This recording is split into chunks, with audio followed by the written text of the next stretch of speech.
Sports fans, it's your man D back, speaking my sports talk.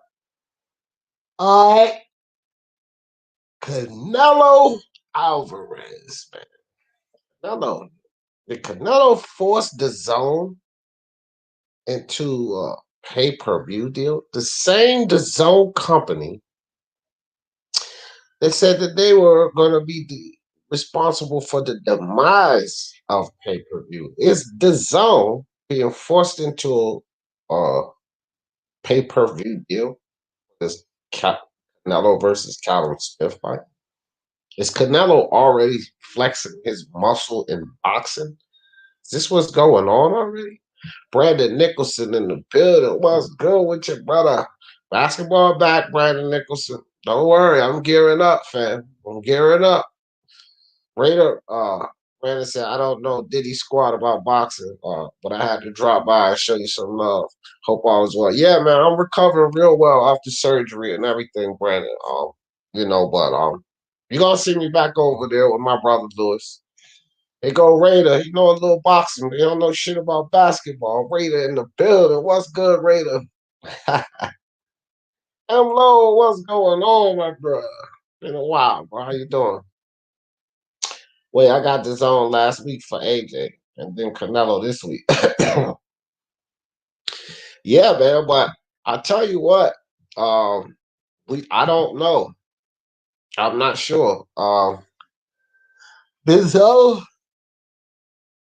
sorry guys, DAZN partnered up with some cable companies offering the fight on pay-per-view for $69.99 is what I'm hearing about this deal here.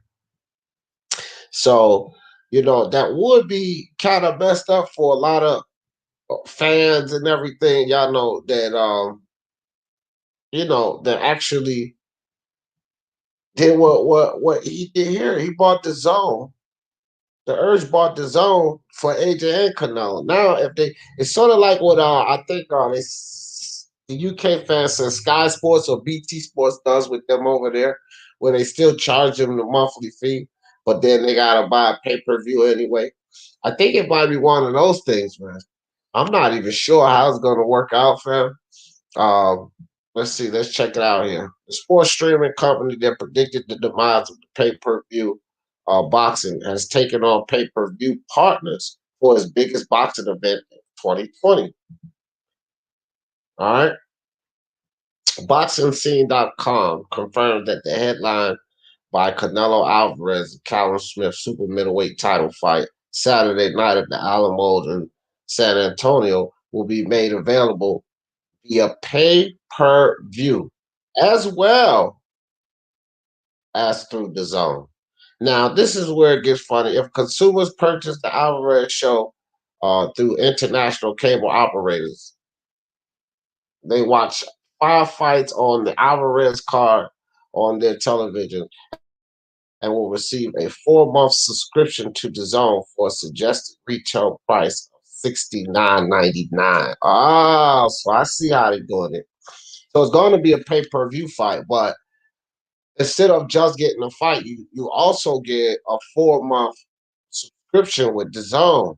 So it's sort of like a marketing thing here, right? So you're paying for the fight, but you will be paying for 4 months subscription to DAZN as well. Even still, they're charging for the fight. You know what I mean? You can't get around that. They're charging for that fight. And you could get a 4-month subscription from DAZN any fucking way. Brandon Nicholson said, D, I'm glad you're recovering well. It's all good to see you back and doing your thing, my brother. I appreciate that, Brandon. Appreciate you, man. Appreciate you, dog. Chain with ice in the building. What's good with your chain? Yeah, man, this is crazy. So hold on, let me get back to the article in a second. This is nuts, bro. Canelo Alvarez already flexing muscle, guys. Already. I mean, he got the zone, get ready to do the pay down with the pay-per-view, son. The zone was the one supposed to come in there and do away with the pay-per-view, bro. That's how much muscle Canelo got, man. Jeez. I wonder what Ego Stradamus got to say about this. Fucking idiot, man. That dude, Ego Stradamus. Boxing Ego, you idiot. Wonder what he got to say about this move here. I'm gonna check him out. Go see what he got to say. I love to see the silly shit that dude says. Emlo said it would be too late for all that. That'd be bogus. I don't know, man. They'll be able to pull it off. Come on, let's finish reading what they got to say here. All right. Yeah, so those that purchase Alvarez via pay-per-view would receive a redeemable code to watch the zone from January through April. Even though it defies the zone's message for the past 2.5 years. It's a deal with cable operators that will make Canelo Alvarez event available to approximately 55 million cable subscribers in the U.S. and creates another revenue stream to pay Alvarez and Smith. You guys, y'all know it always comes down to the money. It always comes down to the money. His own primary strategy behind taking on pay-per-view partners, despite the consistent criticism of boxing pay-per-view model, it's to make Canelo Alvarez's high-profile fight available to casuals and die-hard boxing fans that haven't tried the zone to the point of which for whichever reason. Now, see again, like I said, man, this is marketing. This is marketing strategies, man. That's all. So you get in the fight, plus you get in the zone for 4 months. So they want people to look at their network. But I tell you this, the zone better do a lot. They better do a lot after this fight. Okay, so in the next 4 months, they gotta put on a show. Like if this is going to be the strategy, right? Fine. But in the next 4 months, they gotta put on a big show. You know what I'm saying? They got to put on a big show. They got to put on some good cards because these new people that they attract, they're just gonna go elsewhere. But yeah, I feel you, Emlo. That would be crazy because you already paying a subscription, so technically you should get it for free.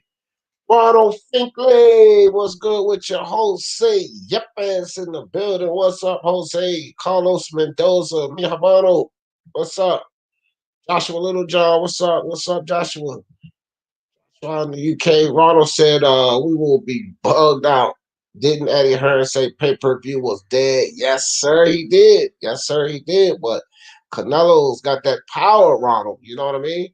I think it will be pay-per-view for those countries that is not the zone available. I think. Well, Raider, that's why I don't know, but that's why I was reading the thing. I guess if you have the zone already, Raider, I think if you have the zone already, it's going to be available on the zone. But if you don't have the zone, you have to purchase the fight for $69.99. But then you get 4 free months of the zone, 4 complimentary months. You also get that in the package of the fight, is what this article is saying. And Boxing Scene, this article through Boxing Scene, and they're pretty credible. I believe the Boxing Scene is pretty credible. This is a damn good way to make a power move. Yeah, it is. I mean, it is. This fight will still be on the zone. Yeah, it'll still be on the zone. And if you have the zone, from what I'm understanding, you'll be able to watch it. But if you don't, you have to pay the $69.99, and then you'll of course have the zone for the next 4 months from January to April. D Hodges in. What's up with you, D Hodges? Say what up, DJ? I'm glad you better. Salute, chat family. Salute to you, fam. Appreciate that. He said, I hope I can watch it through the zone only because I already got the zone, like I said last week. Yeah, and that's what I'm saying, bro. I think that people like you, the urge, you'll be safe. But let's go back. Look, let's make sure we see this right because this is how it is. So, all right. So it says, all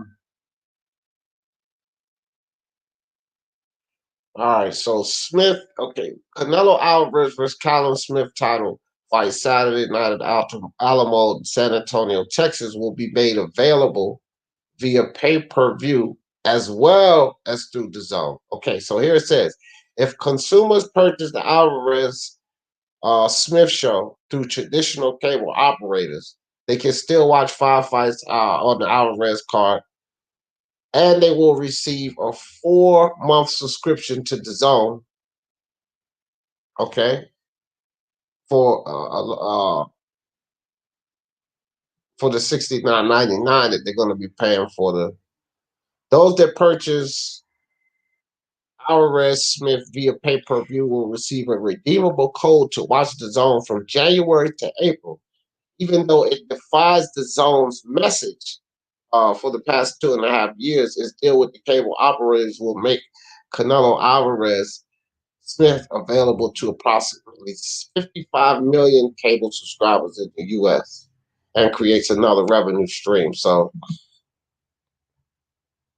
again, I believe this is for people who don't already have DAZN, right?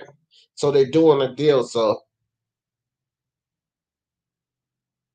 they're trying to get people over to DAZN. You know what I mean? I think that's basically what they're doing here. So it's going to so you already have DAZN to urge, so you're fine. You'll be fine. But everybody else got to pay for the fight, basically. If you don't have DAZN, you got to pay for the fight. But then you get a redeemable code where you'll have DAZN for the next 4 months for free. But it's definitely going to be a pay-per-view. It's not going to be a free fight. And DAZN's partnered it up. And they're partnered up. They made it that way. Now, what I'm interested in is if you go purchase DAZN now, right? You should be able to get a deal. But like if people just go out and purchase the pay-per-view, then they'll get the code. But couldn't you just purchase DAZN? I think it's like $19.99 for a year, or I mean for a month or some shit like that. Couldn't you just go ahead and purchase DAZN and then have it for the whole month, and then you save the money, right? Let me see. They got more in the article, so let's go. Let's read. It says it says DAZN surprised the pay-per-view partnership first reported Tuesday morning by sports.com, boxingscene.com, and has learned that DAZN could partner with DirecTV, the biggest satellite provider in the United States, in time for the Canelo event as well. Man, they trying to get with DirecTV too.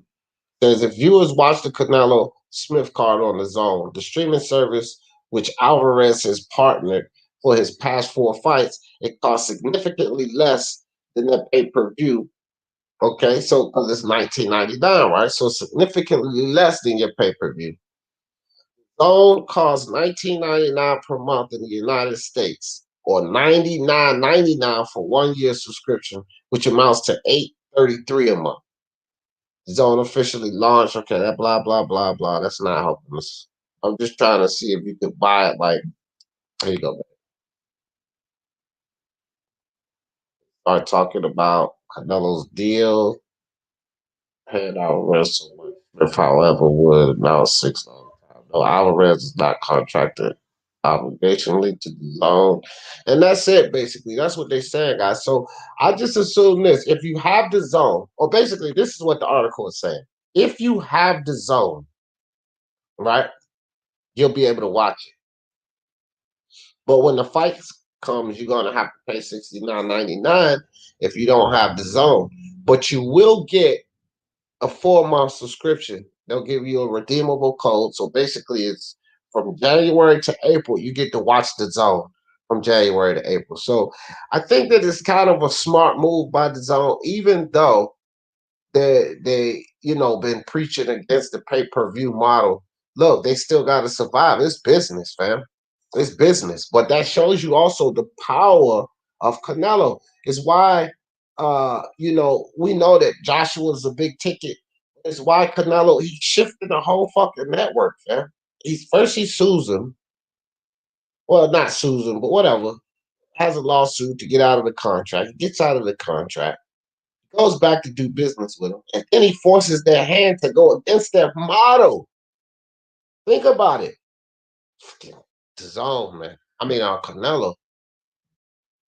Ronald Finkley said, "No, we need ego, man. We need guys like that. You know why? Because we can point out to the boxing fans how they can be fooled and deceived. You know, can't just listen to everything. It's balance, Ron. It's balance." G said the power of being a free agent. Yeah, no doubt. What up with you, G? No doubt. That's huge, man. Ryan Harkin in the building. What's good? Memo Castro. What's up, my friend? I don't watch race betas. Oh man. Try FDY. What's good? What's good? Try said if you have the zone, you good. It's just that the zone marketing themselves through a traditional. Yeah, that's it. That's it. But at the end of the day, try. That is exactly true. That's where I'm coming from. That's why I wanted to read the article through so we don't get all of these misnomers trapped. You know what I mean? But at the same time, fam, it's still he's forcing their hand. Because look, model is a model, Trav. You know what I mean? Look, it's right there. And under my name, it says Canelo's. It says Canelo forces the zone into a pay-per-view deal. That's what it says under my name there. And you know it's Canelo versus Smith, right? Forces the zone into a pay-per-view deal. But you know it doesn't really have nothing to do with Callum Smith. You know what I'm saying? Try has to do everything with Canelo Alvarez. They using that, but that shows you, like for all of these people, so he can't sell, he don't have star power. Well, the network don't agree. They're shifting, they're going against their own pay-per-view model to satisfy this fight, whether it be a marketing strategy or not, you know. It is what it is. Jose said, I got the AJ fight last week, Canelo this week, and Ryan on the yeah, good shit. Good shit, Jose. That's what you gotta do. You gotta leverage that. You gotta leverage that dollar, Jose. You don't drive for nothing. Gotta remember there's old school Mexicans who are still traditional pay-per-view buys. Look, not even that, bro. A whole lot of people. Because there's a whole lot of people out there that agree with supporting the sport. You know what I mean? Bringing up the sport of boxing. What's good with you? What's good? So the fight is going on pay per view now. Yeah, if you don't have the zone, if you got the zone, you don't have the zone. You got to pay $69.99. But they're opening up. Look, they don't care about no Americans crying about this price, bro. Motherfuckers just paid 74.95 for Spence, and this is less than that. But I'm telling you now, they're opening up their market to 55 million people. It's about getting seen, fam. And then a lot of people can get on the zone. Hell, they could get like 10 million subscribers because of this.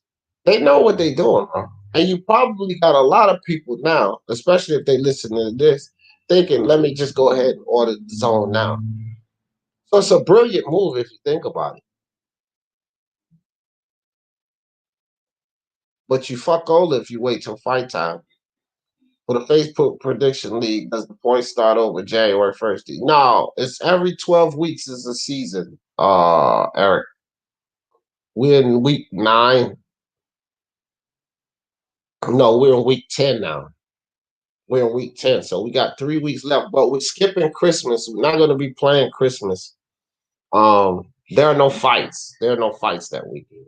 And then the fights are actually slow unless they schedule something, which I don't think they scheduled anything. Maybe some low level fights might pop up, but it's going to be low the next 2 weeks after that. So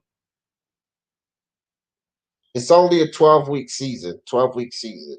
No matter what 12 weeks. When we had that pandemic, the season was postponed. Like we went many weeks without even having a season. So it's just a 12-week season. If we get like certain situations or something, it might, you know, be postponed for a week. But it's every 12 weeks. At the end of every 12 weeks, the season start again. It's been a long season run. Oh man. Also, Ryan Garcia is fighting in January after Canelo. Yeah, man. Yeah, it would have been great if they could have got both of them on the same card. That would have been massive. But some people made a point that it would have been stealing from Ryan. So would have been taken from Ryan. So I don't know. I don't get that deep into the business. The Earth said, did you hear that Spencer's moving up 2 or 3? He been said that. That ain't even new news to me. He been said that. Said, if he don't fight Bud before moving up, I wonder if the LDBC will say he ducked Bud by moving up. Uh, Let me tell you something, man. At this point, with as much as Bob Arum and Al Heyman has come out with, right? I could tell you this right now. People on either side can cry dumb. I don't even care anymore, man. I don't care about the whole ducking scenario. Either side of this, they can cry duck, they can cry duck. Whether he moves up to 154 or not.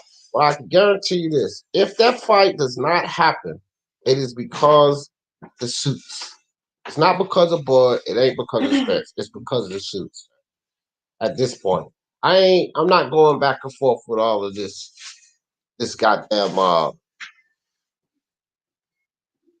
who ducked who. They both ducked. I said it before, and I'm going to stay consistent with it. Two ducks in the water, fam. Yes, Spence ducked at one point in time, and then goddamn and then Crawford basically, in my opinion, ducked. You know what I mean? So it is what it is, man. Yeah. Somebody just sent me a text about that. About this live right now. I'm going to tell you. Give me a second. No, I'll just. Hey, hey, bro. I'm on live about this topic right now. Yeah, I just had to send that text out. Yeah, man. Somebody just texted me about that. Did you hear about the zone and the pay-per-view? Hey, I'm going live about this right now. It's gonna be a big topic, man. Yeah. I like Frank Sanchez. I like Frank Sanchez. Well, he's better. I don't know, man. He might be like we gotta see, man. We gotta see. Thank you, man. We just got to see Jose, but I think Sanchez looks pretty impressive, Jose. I mean, he's not the greatest boxer, but he looks like a guy that's going to be pretty exciting. Frank Sanchez against Alan Babbage. What y'all think about that? Frank Sanchez against Alan the Savage Babbage. Crazy, right? Eric Rojas, do the points start at 0 again, Ron Frankly, after the year ends? No. After the season ends, Eric.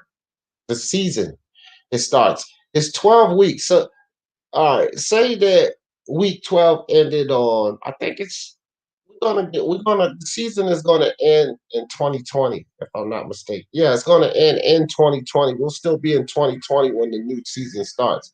It's just 12 weeks from when we start, Eric. It's not like based on uh a calendar year. It's just based on whatever 12 weeks we start. If we start in December, say like December 28th, 12 weeks after that. I think the last week, as a matter of fact, is December 29th. So if I'm calculating it right, because we're going to skip Christmas. Yeah, we're going to skip Christmas. Yeah, I think the last week is December 29th. So coincidentally, Eric, it will start in January. The new season will start in January because we're skipping a week of Christmas. So yeah. But if the year goes right, then yeah, it'll go like that. Like if we start in January, it's 3 weeks each season. Not 3 weeks, I'm sorry, 12 weeks each season, which is basically 4 months, Eric Rojas. But if everything goes smooth in the year, we'll start that fourth season in November or December, right? So then it'll skip over, and then it'll probably be the next year, like February or something like that, March, when the next season starts. So just coincidentally, this year is starting all over again in January, but it may not work like that all the time. Anyway, this is also a damn good way to showcase Bivol next fight. Bivol's a beast. Man, he shouldn't have to be showcased, man. His fucking promoters suck. Bivol's a beast. It's the same, unfortunate for Bivol. Terrence Crawford's in that picture. A lot of great fighters are in there. Kotse Tanaka, these guys. Shit, Emmanuel Navarrete should be much more popular than he is, man. It's just a shame. I mean, some guys that do a lot more, they don't get the accolades because they're just not in the cameras and shit. Ricky says they need to start Opie and Michelle Robinson. Oh, y'all talking faintly. Ayob's in the building. He said, damn, damn, damn. He said, 4 free months is good though. Yeah, I mean that's a good marketing strategy. I agree. Ayob. You didn't get anything with Spencer Denny. You just paid $74.95 or 99, and which was more money. You know what I mean? So you do get something out of the deal, Ayobs. I agree with that. Fabrizio, what's good with you? He said here in Peru we don't have the zone, but Canelo fights are always free. Well, it ain't gonna be free now, Fabrizio. Not this time, Jack. You got to pay that. It's 89 people in the prediction league worldwide. Yeah, it's gonna be bigger next season, Ron. It's gonna keep growing. It's gonna keep growing. Brian Harkin said it depends on what's happening for the next 4 months. Yeah, exactly. Boxing months of God in the building. What's good with you, Joe DC? What's good, my friend? He said, "Big up D chat. What's up? What's up?" Jose said, "The urge, you will be okay. It will be on the zone. Yeah, if you got the zone, you good. Smoke, get the smoke in the building. What's good?" They're doing that. Shut all this so-called pay-per-view stars. Well, look, man.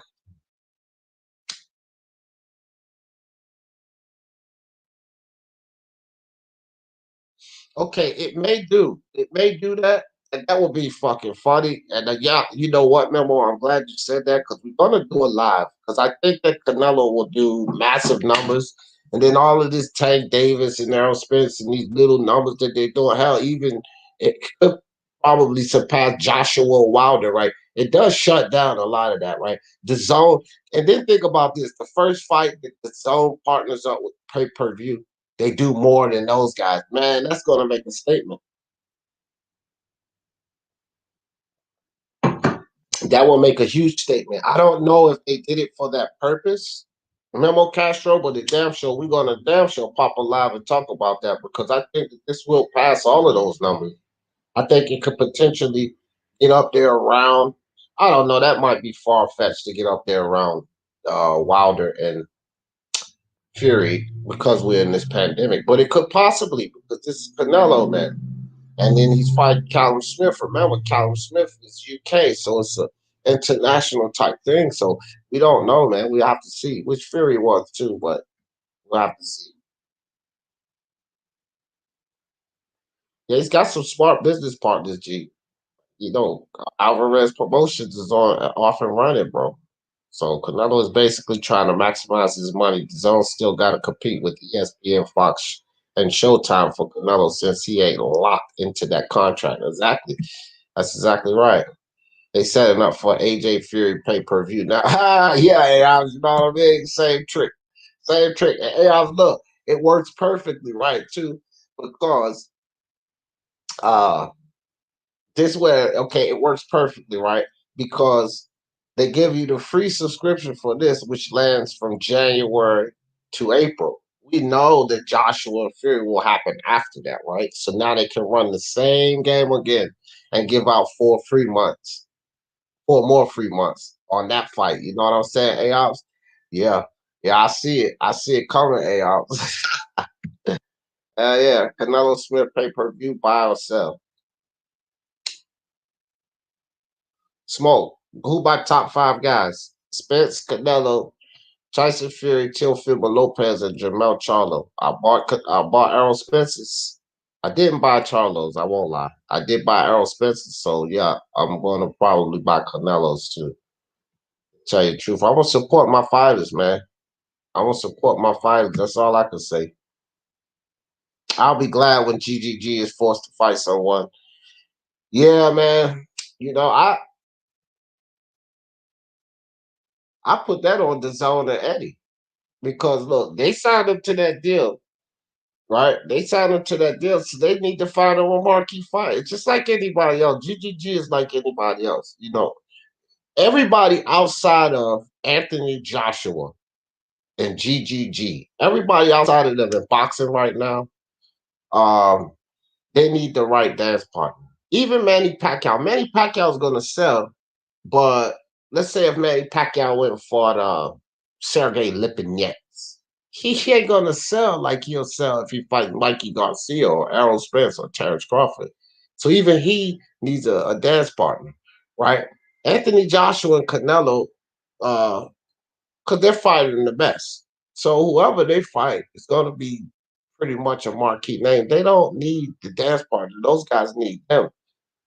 And that's just how I see it. Like these guys are going to sell. So I don't know, but a lot of people have questions about Canelo's selling power. So then, like you said about the pay per view situation with when they talking pay per view stars, we'll see. EGG definitely need to step it up though, man. He need to do something. You know, they just sit back letting him ride for 14 million on bullshit fights.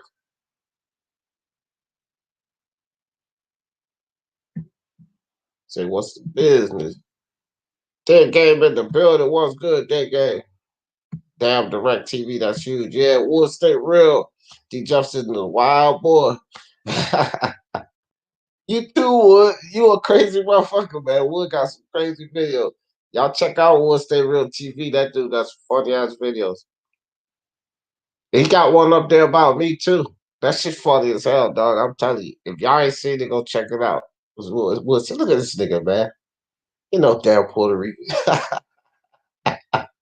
He all nigga, 100% nigga.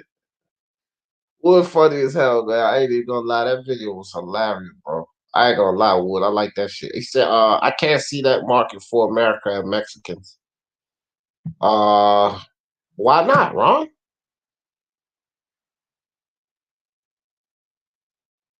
I'll get that one, Ron. Chilling, what's up? The Earth said they setting up Canelo for some small pay-per-view numbers. Most people will just get the zone. Well, yeah, well, it's the zone. It's the zone. So listen, everybody don't have the zone. Just like Fabrizio just said, the urge. There are a lot of people around the world just gonna want to see this fight, and they're already traditionally used to either paying for these fights or getting them for free, like Fabrizio said. But so for the people that don't have the zone and want to fight, they're gonna have to pay, or they ain't gonna be able to see the fight, you know. And then for the people that do have the zone or don't have the zone and don't want to pay $69.99, they can go ahead and purchase the zone now. Either way, it works out for the zone. So that's what I'm saying. It's a marketing strategy for the zone. You know what I mean? One fan everywhere. Uh, yeah, no doubt, no doubt. Let's see. I work. Not much GTS. Great. Ron, AI said Canelo is recouping all the money from Oscar stole. Yeah, right. Put up his nose. Oscar sniffed up a whole lot of Canelo's money, man. If you watch my video, you would know I'm self-employed. That's right, Ron. Tell him. Self-made man in this motherfucker. All right, I ain't gonna read y'all shit, man. Y'all both going back and forth. Afternoon, gentlemen. Much respect. What's up, Tony B? Tony. I don't take a day off from Boxing Wood. I tell you that. I got this on a UK app for $1.99 PM ATM. Hey man, that's cool. They launched that in the UK already. That's awesome. That's awesome for y'all. John Daly, what's up? What's up with you, John Daly? Dead Game said, yes, it's a good move for the zone. Yeah, that's what I think, bro. It's a good move for the zone. They just it's marketing to the fullest extent. It still goes against their pay-per-view model, but sometimes in business, you start out with an idea and you have to change up. You know, you look at the business plan and you go back and you say, okay, I went this direction, but maybe it's more feasible. Maybe I should tap into this. And they can still uphold their model, right? Because look, they're still getting subscriptions. And like I said, if they can make these next 4 months look good after the AJ Canelo, if they pull that off, like I forgot who said that, but if they pull that off, like try to put a pay-per-view on that one again and then give another free 4 months, this could be a strategy until they build up the subscriber base that they want. And then they don't take on any more partnerships with uh pay-per-view models. You understand what I'm saying? So we just have to kind of look how it plays out. But we can say that they're going back on their model. Eddie Hearn was coming out talking shit about pay-per-views. Oscar De La Hoya was on the bandwagon because of the Canelo deal. Pay-per-view is dead, man. Pay-per-view is dead. Well, with the zone jumping in the bed with pay-per-view, with the pay-per-view model, is not so dead at all, is it? And I was saying this back then, that they would coexist. They would coexist. I said this way back then when people were going back and forth about pay-per-view egos, dumbass. Listen, they will coexist, okay? The problem with this whole pay-per-view, non-pay-per-view model, once again, and I know people don't like to hear this. This is the type of shit that get me in trouble, but it's the facts. The problem with the pay-per-view, non-pay-per-view model is the PBC. It's the PBC. Okay? Now, let me put this link in the chat. Hold up. Let me do that because this one's going to spark up some conversation. I already know. Y'all know I always say the shit that some people don't like to hear. So, I click the link, man. Just don't talk over the next man. Just let the next man have his piece, and I will give you the floor. You will have your floor. I won't let nobody cut you off. Don't nobody cut no one else off, except me. God damn it, except me. I gotta keep reiterating that. All right, God, there's the link. So put the link in the chat, and I'm gonna say this. The problem with this, I said a long time ago that they would coexist. The zone wouldn't wipe out pay-per-view, and I think Get This Smoke alluded to this as well. When we was arguing back and forth, we actually agreed on this. They would coexist. The zone wouldn't eliminate pay-per-view, and pay-per-view wouldn't demolish what the zone is doing. It would be something where they would have to coexist. But the problem with the whole pay-per-view, non-pay-per-view model in boxing anyway is the PBC. Because listen, guys, sports apps all over. But we're talking now this situation in the sport of boxing. The PBC, because the zone came out talking about they're going to do away with pay-per-view, whatever. The PBC was the only company that decided to boycott the zone. They were the only ones. They came out, they want to boycott the zone. The zone ain't this. Ronald Finkley said, hit the like button, family, appreciate you. So when they come out and they boycott the zone, this puts up this whole freaking battle, basically. Pay-per-view, non-pay-per-view. You understand what I'm saying? So the PBC caused the problem in this sport, but they're going to coexist. Now, Top Rank does pay-per-view. They had no problem doing fights with the zone. So the PBC need to stop this shit. Stop finding reasons not to work with other networks because they can still do their pay-per-views. They can work with the zone. They got to make the deal work. Like I said, Tyrone don't have no problem with it. Naturally, of course, Eddie Hearn is in bed with him, but he doesn't have no problem with it. But it damn sure is a good move for the zone as far as their marketing. You know what I mean? I couldn't get Hotmail to work on my. What's hot? I mean, why do you need Hotmail? What's Hotmail? No, that's something that like used to be like mainstream, but I don't use Hotmail no more.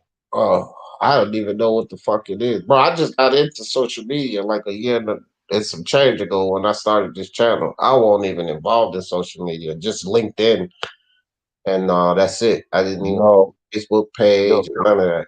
I had YouTube. I was on YouTube. That idiot fucking Black Horseman talking about I had this channel since 2012 or whatever, man. Back in 2012, like I play poker, Texas Hold'em poker. So back in 2012, I used to watch a lot of poker videos. Used to watch a lot of uh WSOP and WPT poker events and shit like that. And so I was on YouTube doing that, watching that. But I never had a channel. I never looked at sports channels on YouTube. You know, mainstream media, ESPN and shit was still popping back then in 2012, right? So I never Yeah. looked at these videos and stuff like that. For I was just looking at poker videos because I was playing poker. Shit, I won over $29,000 playing fucking poker. So I was into poker. But this channel has only been around like maybe a year, 6 months, 7 months, maybe. That's it. I ain't been on the YouTube. I never had no Twitter, Instagram, Facebook, Snapchat, Discord, Hangouts. I got all that bullshit now, and just to keep up with this channel. But whatever, whatever, whatever. Yo, that's true because like I never remember seeing you like not saying you probably was a sports enthusiast overall over your whole life, but you came up fast like from what I see about it. And your content is authentic and it's true and it's like right to the game, to the sport. Whatever sport you're talking about, you talk about the sport in totality. You see what I'm saying? Like Yeah, so yeah, you no, came bro. a long way. I used to do this around like me and my fellas and my cousins and my brothers. We used to do this shit for free. So when I locked in, when I got sick, I almost died and shit years ago. And I couldn't physically go out. I had painting. I was doing commercial painting, so wasn't working for anyone. I'm like you, Ron, self-made man. You know what I mean? Yeah. And I couldn't go out and do this shit anymore because physically I couldn't do it. So I'm sitting at home. I'm not depressed or anything. I'm just like, damn, bro, I gotta do something with my time while I'm getting through this. And then so I start looking at YouTube boxing channels and shit. IBFP Boxing Nuke. My brother Nuke. That's the first channel, first page, first anything I ever followed on social media. This is the truth. Boxing Nuke. I never subscribed or followed or you know what I mean, anybody. I didn't even wasn't even privy to Twitter and Instagram and all of that shit. So I got on the IBFP Boxing Nuke and I was like, okay, this dude know what he's talking about boxing, but some things I didn't agree with. So it was almost like me arguing with my brothers and my cousins and my Yeah. friends and about sports. And then I was like, shit, Yep. I could do this. And then so Nuke kept telling me, D, you should start a channel, bro. You know boxing. I'll help you out. I'll help you. That's why when Black and he knows the sports dumbass and all of these motherfuckers want to take claim to them being the one building this channel. I'm like, bro, none of y'all motherfuckers did no more for me than IBFP Boxing Nuke and Unrivaled Box Unrivaled Boxer Talking News. Mark. Y'all all know Mark. Those two dudes was more instrumental than anyone and helping with assisting me. But at the end of the day, is what the fuck I'm doing out here, bro. The Black Horseman ain't fucking Exactly. running around all these channels, getting familiar with people. What the fuck did Black Horseman have to do with me becoming a panelist on BDA? This motherfucker's a fucking egotistical idiot, fam.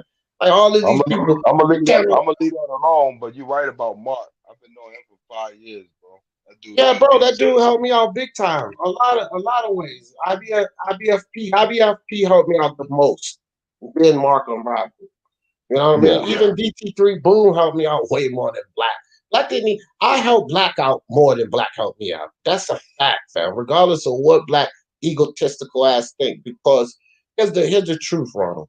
When before Black did all of that crazy, silly shit, you know, doing all of that fake shit to me, and I was just like, "Fuck it, I'm not gonna deal with him." Then he started talking shit and all that. This is the literal truth. When I used to be on his panel every fucking day, this dude used to average like 45, 50 people, right? Or Yeah. more sometimes. Now, that motherfucker be lucky if he get 20 people in there. And the thing is this, because a lot of people, we had subscribers in common. So he don't understand that a lot of people was over there because of me, as many people as he had over here. But look what happened in the end of the day. The people that were on his channel that was over here, a lot of them left. They don't even fuck with him no more. But a lot of the people that was over there, they still over here because people see who was faking that whole situation and who wasn't. I don't have to prove anything. That's why I tell you now, I don't have to prove nothing. People see you was being fake, fam. They could see you was being fake as hell. That's it. So I don't. That's why I don't argue with these dudes. Do this back and forth video. Johnny Boy and his stupid shit. just got embarrassed. She just got embarrassed on Unrivaled Boxing Talking News last night, sitting there blaming me for everything. BDA gets up on there himself and tell the whole fucking story. And then this idiot puts up a video talking about some, I want to apologize to BDA and Stu is still fuck D. It's still fuck D, but you was all wrong, dude. He said, when I'm wrong, and I'll admit I'm wrong. I want to apologize to those guys, but it's still fuck D.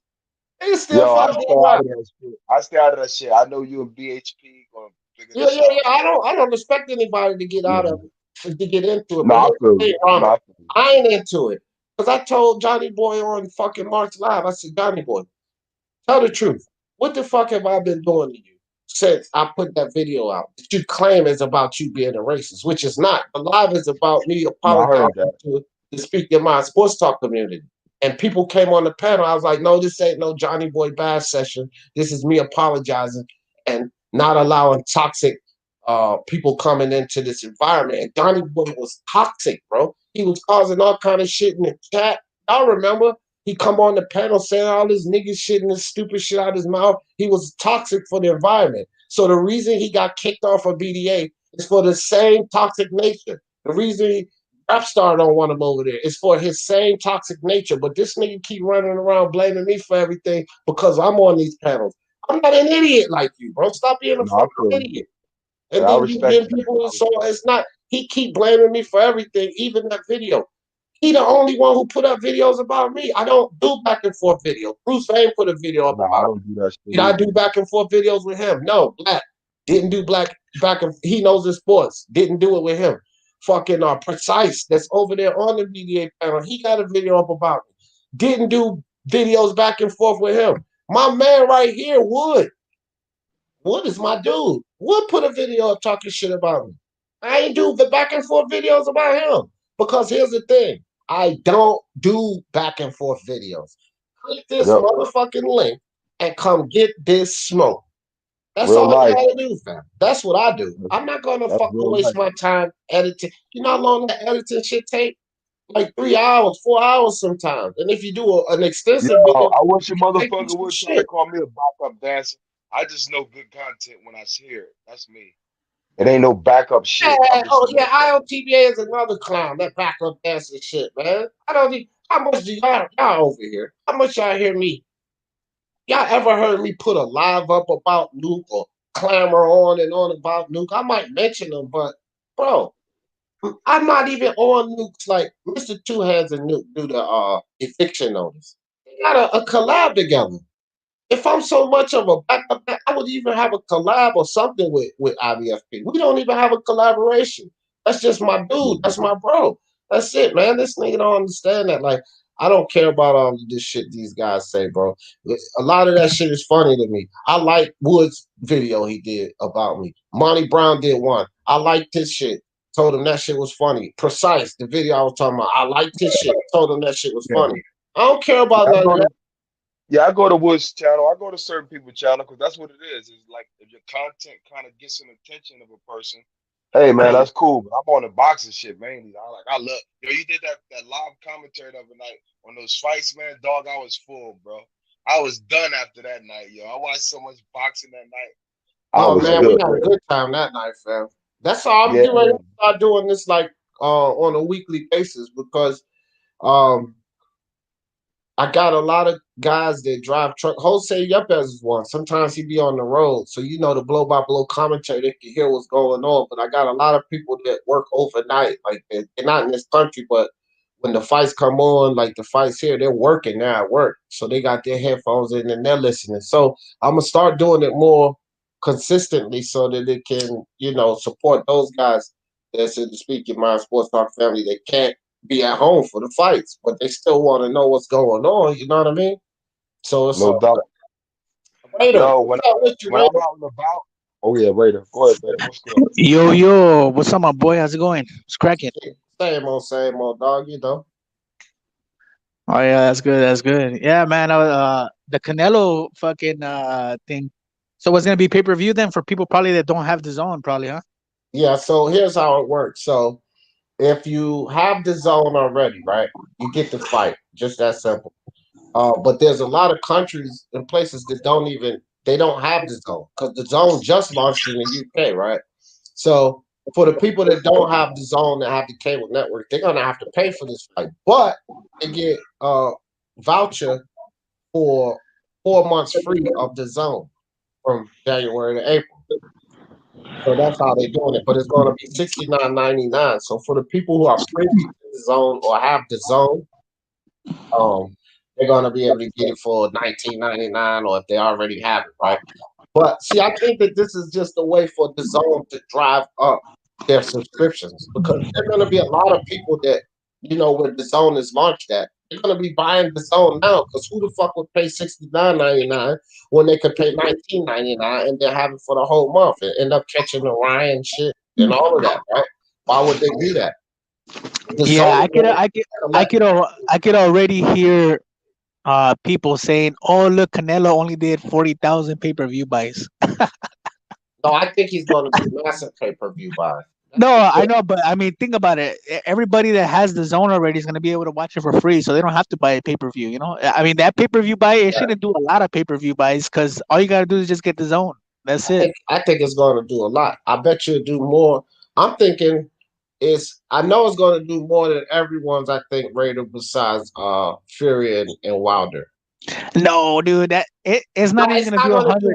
It's not going to do more than Tyson and Roy. That shit was ridiculous. I mean, no, it's not. It he got a point. Shouldn't even do 100,000. It shouldn't even do 100,000. All you got to do is buy. All you got to do is get the zone. Listen, Raider.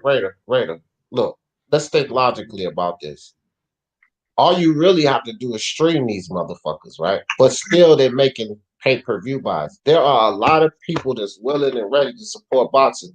There are a lot of people that have to pay pay-per-views no matter where it's free at, right? So I'm telling you now, this shit's gonna sell, bro. Watch what I tell. I bet you anymore. Let's make Direct TV is a lot of money. All right, let's make a bet. Let's make a friendly bet right now. You said 100,000. I say go over 100,000. No, it'll be around 100 and something. Okay.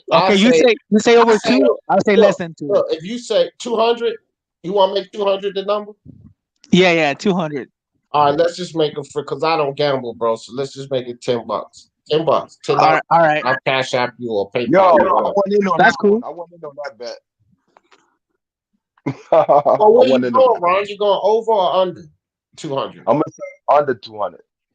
Okay, I got 10 with you too. That's it, man. It's because you got to think about it, D. Like that shit's on the zone. It's free. You know how many people have the zone already in the United States? You know how many people have crack stream, I think it's VPN, sports, and all of that. That's totally free. It's not even $19.99. That's my point to you guys. Well, that's what I'm saying. Even more reason that's gonna do less than 200. I mean, think about it. That's what I'm telling you, Raider. Like 100 and something. But listen, Raider, that avenue is already existing, and you still got people. Look at what that avenue is already existing, and look at what fucking Vince McMahon and fucking Dana White is doing. Look at how Spence, even though he did only do 300, still, so those streams are still available. But people are still doing it. I don't have to convince y'all motherfuckers because y'all done already bet y'all money. So y'all better hope it don't go over 200. Yeah, but one thing you're missing is that's the only way they can get that fight by the pay-per-view or streaming it right now. With this one, people already have the zone. They don't have to pay shit. So why get pay-per-view? And if you don't want to buy pay-per-view, all you gotta do is get the zone for 1 month, $20. That's not gonna go into the pay-per-view buys. Okay. I hear your points. Go ahead, Ron. I want to hear your points on it too. Go ahead, Ron. Well, I just look at it like this. The direct TV for American boxing fans, which includes Mexicans, that's a draw.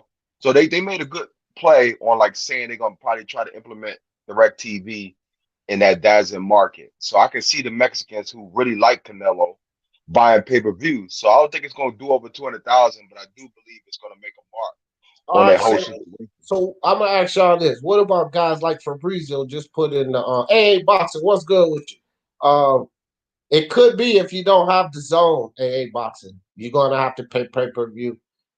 So look, let me ask y'all this. So Fabrizio Monslave just put this in the chat earlier, right? He says that where he at, they don't have the zone. You know what I mean? He said Canelo fights are usually free, but they're not gonna be now. So all of those people down there in his country gotta buy it, fam. And y'all gotta realize it's a lot of countries like that where they usually get Canelo fights. They'll just get the Canelo fight, but they ain't gonna get them now. They're gonna have to purchase that shit. And boom, that's gonna drive because the zone just launched in the UK. The zone ain't worldwide yet. They're not ESPN. So they're not launched everywhere yet. They don't even have the capability for people to get the zone yet. And those people gonna want to see this goddamn fight. Yeah, but think about this, man. Spence and Danny did like 100 and something thousand, and there's no way to watch that fight only if you stream it or if you buy the pay per view.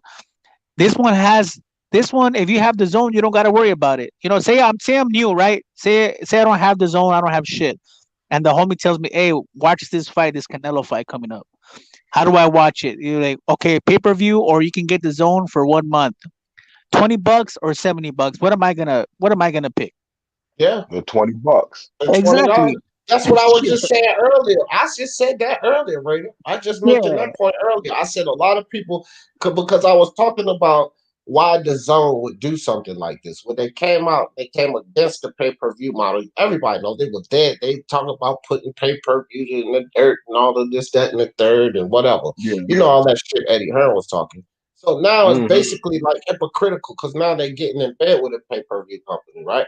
But at the same time, they're giving away 4 free months. So for everybody that even buys the pay-per-view, there's already an incentive for the zone. 4 free months of the zone. For the people who don't have the zone and know this fight is coming up, then they're gonna do what you said, right? Shit, I'm gonna just go ahead and pay this $20. That way I'll get the fight for 20 instead of 70.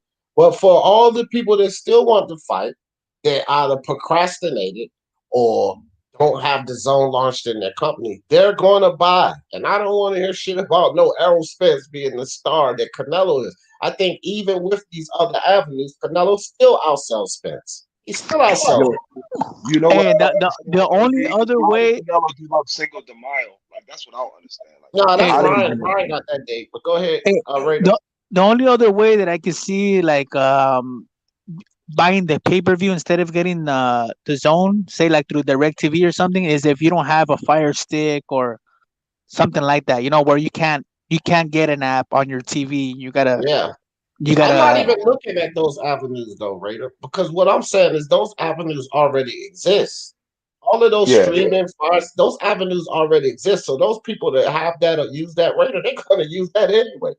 We're talking about this is going to reach people that generally support the sport, but now they can't because they don't even have. Oh, Yeah, another thing too is there you're the first one that's talking about this, right? And the fucking fight is what, like 3 days away, 4 days away. So that, I mean, fuck, to announce it's gonna be on pay per view 3 days before the fight or whatever, 4 days. That's kind of, I mean, people are not even gonna know about that in the first you place. forcing them. You force it. That's what I'm trying to say. That's why it's going to sell. You forcing a lot of people hand. A lot of people got to wait for a goddamn paycheck or something. I don't know, but you forcing a lot of people hand with announcing it so close to the fight. And my thing is that's the strategy of the whole shit. That's the strategy. I think it's a marketing wise. I think it's a good strategy for the zone, and I don't think the zone is going to continue down this path. They might do it like one or two more times and build their subscription base up, and then they're going to pull out. They're not going to be doing this partnering up You with know what? people. You know what, D? This is the first I heard of it on your channel. But like the reason why I got DAZN back in the day was because of Clarissa Shields and Hannah Gabriel. So to me, whatever they doing, they must be promoting it to a broader audience, like you said, like UK. Maybe it's something that they posted, like you said, they posted it, and it's like it's in a bigger spectrum than what we in. To me, because Canelo is a worldwide star. I ain't gonna lie about that. So he probably appealed like AJ appealed to people to it in a sense. You see what I'm saying? Yeah, yeah. I mean, look, like I said, these are the only two dudes that slight of their dance partner they can still sell. You know what I mean? I'm not saying that they'll sell the house out, but They don't have to have the biggest dance partner to sell. But this is Callum Smith. This is Callum Smith. So as UK fans that like just like uh Raider said that they can just go ahead and get the zone because the zone didn't launch in the UK, but at the same time, there's going to be some that don't have the zone. And then they're going, this is Callum Smith. That's what makes it interesting. It don't got to ride for Canelo. This is Callum Smith. That's a UK guy, right? So it's going to be the same. It's going to be the same story here. Everybody in America don't fucking got the zone. And everybody in America don't believe in pirating. So those people are going to pay the $69.99, just like the people that paid the $74 for Spence and so forth and so on, the $59 for Tyson and shit. Those people are going to pay, whether it's the UK, the zone. Hell, if some people in Japan are interested, I don't know, but they got the zone in Japan, so a lot of those people are going to be watching the fight, and people that want to watch the fight, they might pay, right? And for all of the countries that don't have the zone, if the app is not launched, they're going to have to pay. So I'm telling you, man, I just think it's going to do big numbers. Kevin, what's good with you? Boxing, he said that. So, what do you predict Hold on, then? real quick. Hold on. Boxing Loser Star says, for the love of sports, let's talk about it. What's up, fam? Butcher's Bucket in the building. What's good, Ethan? Go ahead, Raider. No, I'm saying, what are you predicting? What number are you predicting? I think I don't know, man. I'm interested though. I'm not. I just think that I Give think me my it. $10. I think it could go two ways or the other. I think that it can do low numbers, but in my opinion, low would be a little over 200. Or I think it could surprise people and get up there with Fury Wilder. What did they do? Like 750 or something like that? Yeah, Nah, it was like an 8 or 9. 8 or 9. it So was yeah, 8. may not get quite that high, but maybe like on a good note, 550. Wilder Maybe. does good numbers. I Damn, remember man. him doing like 770,000 in Five. the UK. I remember him doing like 10 million stolen streams in the UK. I remember That him would doing be like, a huge statement if Canelo Smith did like 550 pay-per-view buys with the zone being involved in it. And I'm telling you, man, watch what I tell you. If Watch there what I was tell you. no the zone, it would probably do a mil. Yeah, If there if was it if there wasn't, was no yeah, the I zone. agree. I agree. It But would I mean, fuck, I don't know, to do half of that with the zone. I don't know. I'm telling you, man, it's gonna do. Y'all stuck in the tank though, because it's gonna do more than 200, man. Hey, I, oh, you dude, saw that's and I Giannis want, and you see Giannis it. Hold signed the on, extension? Raider. Hold on. This for you and Ronald right here. I don't want no damn super chat. Y'all see that scrolling at the bottom of the screen? I don't want no damn super all chat. right, got you. If they go to Cash App Nah, and the nigga, I PayPal, got one I too. You want gonna be y'all sending it to motherfuckers me? to send it to me direct, nigga.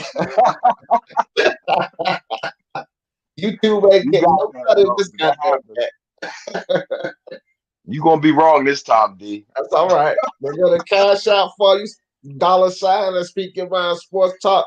PayPal www.paypal.me/SYMST. Y'all get ready, write it down, and make sure you send my $10. Under 200,000 pay-per-view buy. That's what I'm going for. Yeah, man. I don't know, man. Either way, bro, the fight's gonna be successful. That's for sure. That's for sure. The fight's definitely gonna be successful. Ringside, what's good with your King Kong in the building? Said Ryan Garcia picked the wrong cherry. Luke Campbell KO's got interesting fight, man. Interesting fight. Ryan's pretty impressive, King Kong. I will say that. But Luke Campbell is more experienced, so it's an interesting fight, man. Way back in the chat. Let me catch up to the chat right quick, guys. Pigeon, what's good with you? Saint Britt, what up? What up? My brother Willie Williams in the building. What's good? Brown Gone One, ringside, MXBC. Coach Stokes, what's up, Coach Stokes? Jeff in the building. T-Tone Toledo. Yak Face, what's up, Yak Face? Samuel Shaw, what's good with you? Make sure I don't miss nobody. I'm sliding down through the chat, guys. I'm gonna miss some of y'all comments because I'm far behind as usual. Best of the best. What's good? DMV in the motherfucker building. He said, D, you built your channel, bro. Your channel became what it is because you a real talk dude. Stay consistent. Keep doing what you do. I appreciate that, fam. Appreciate that. Joe DC in the building said, "Nah, D, you do everything H money." For giving him your easy work, fam. I first saw you on Ring IQ. I thought, okay, yeah, Julius, that's my dude, bro. Toby Barlett, what's up? What's up, Toby? Sliding down, guys. Philip, man, what's good? Says hey, Britt. All right. What's up, Philip? Appreciate you sliding through, fam. Most avoided. The king is here in the building. What's good with you? What's good with you? All right, man. I'm sliding down. G Boogie. Hey, man, it was a super chat. G Boogie, I seen that super chat. I didn't call that thing out. G Boogie, I appreciate you on the super chat. G Boogie dropped the $10 super chat. I was running my mouth. Sorry I didn't get to that, G Boogie, but I did see it.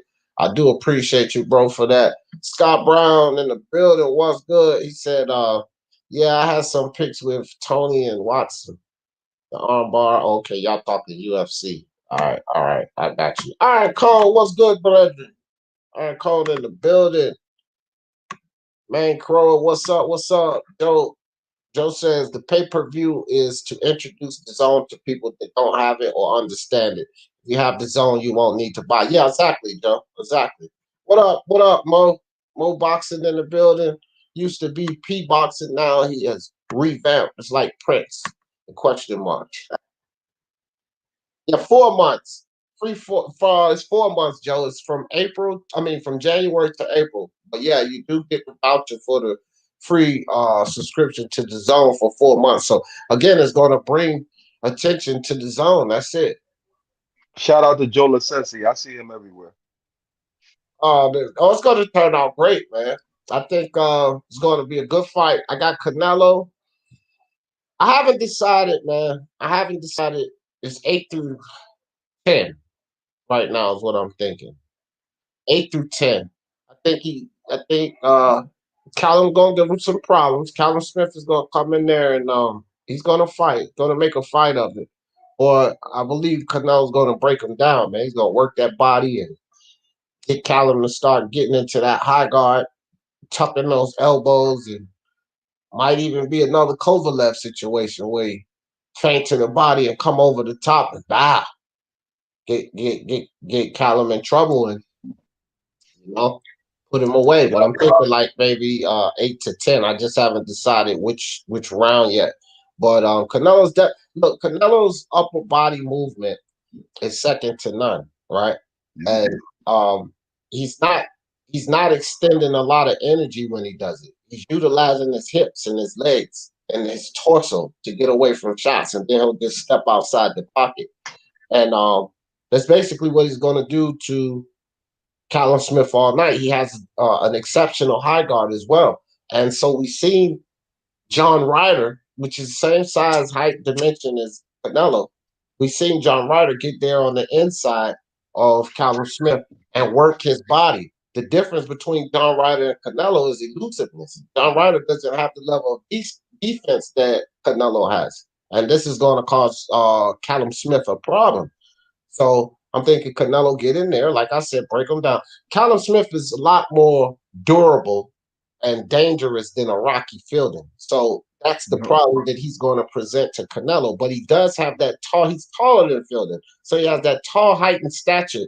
Canelo has that short base. He's that body attack open with that differential in height and size. So it's going I to don't be think he get his hands back for Callum Smith. Go ahead, Ron. I don't think he get his hands back quick enough too for Canelo. Canelo has that fast twitch, like inside game. Like I just see him like breaking him down to the body, like you said. Yeah, he's gonna break him down to the body, man. And I think he's gonna kill him. I think he's gonna kill him with a hook. I don't think it's gonna be a body drop he might drop him to the body like he did Fielding, but he put Fielding away basically to the body. I think he's gonna put Callum away upstairs, but it's gonna faint. It's gonna faint, or he might come in like remember how Tyson did come in with the body shot, and then come with the hook upstairs? You may see that. I'm thinking more of a feint. He'll come in, he'll work his body, he'll beat him down, and then he'll feint that body shot and come up with a hook. That's the punishing shot that will hurt him to basically get him out of there. That's exactly how I think it's going to happen, and it'll Yo, a happen lot, between the 8th through the 10th round. yo, a lot of people think I hate GG, but I don't really hate GG. But that mug, when they fought the second time, Canelo won that unanimously to me. Yeah, The way yeah, he yeah, yeah. beat I GG think up, so. you know, I that was think so crazy. too. Joe, last, let me see, Lasisi. I hope I said that right. Joe Lasisi said, "Jab that like button." Yes, guys, please jab that like button. Y'all know your boy.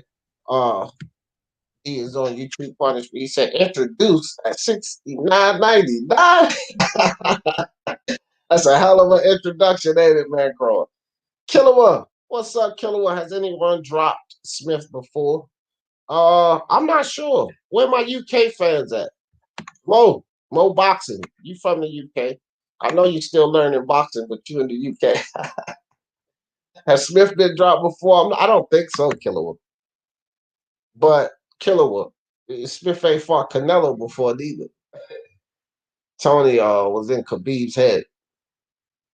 Yeah, yeah. I don't know, man. I don't think anybody. Look, speaking on that real quick, Khabib Nurmagomedov, and he's announced. I think he's announced here that he's going to probably come out of retirement. But Khabib Nurmagomedov will not be beaten until he moves up. But I will definitely Gilbert Burns. Let me tell you guys something about Gilbert Burns. Gilbert Burns is a really strong fucker, man.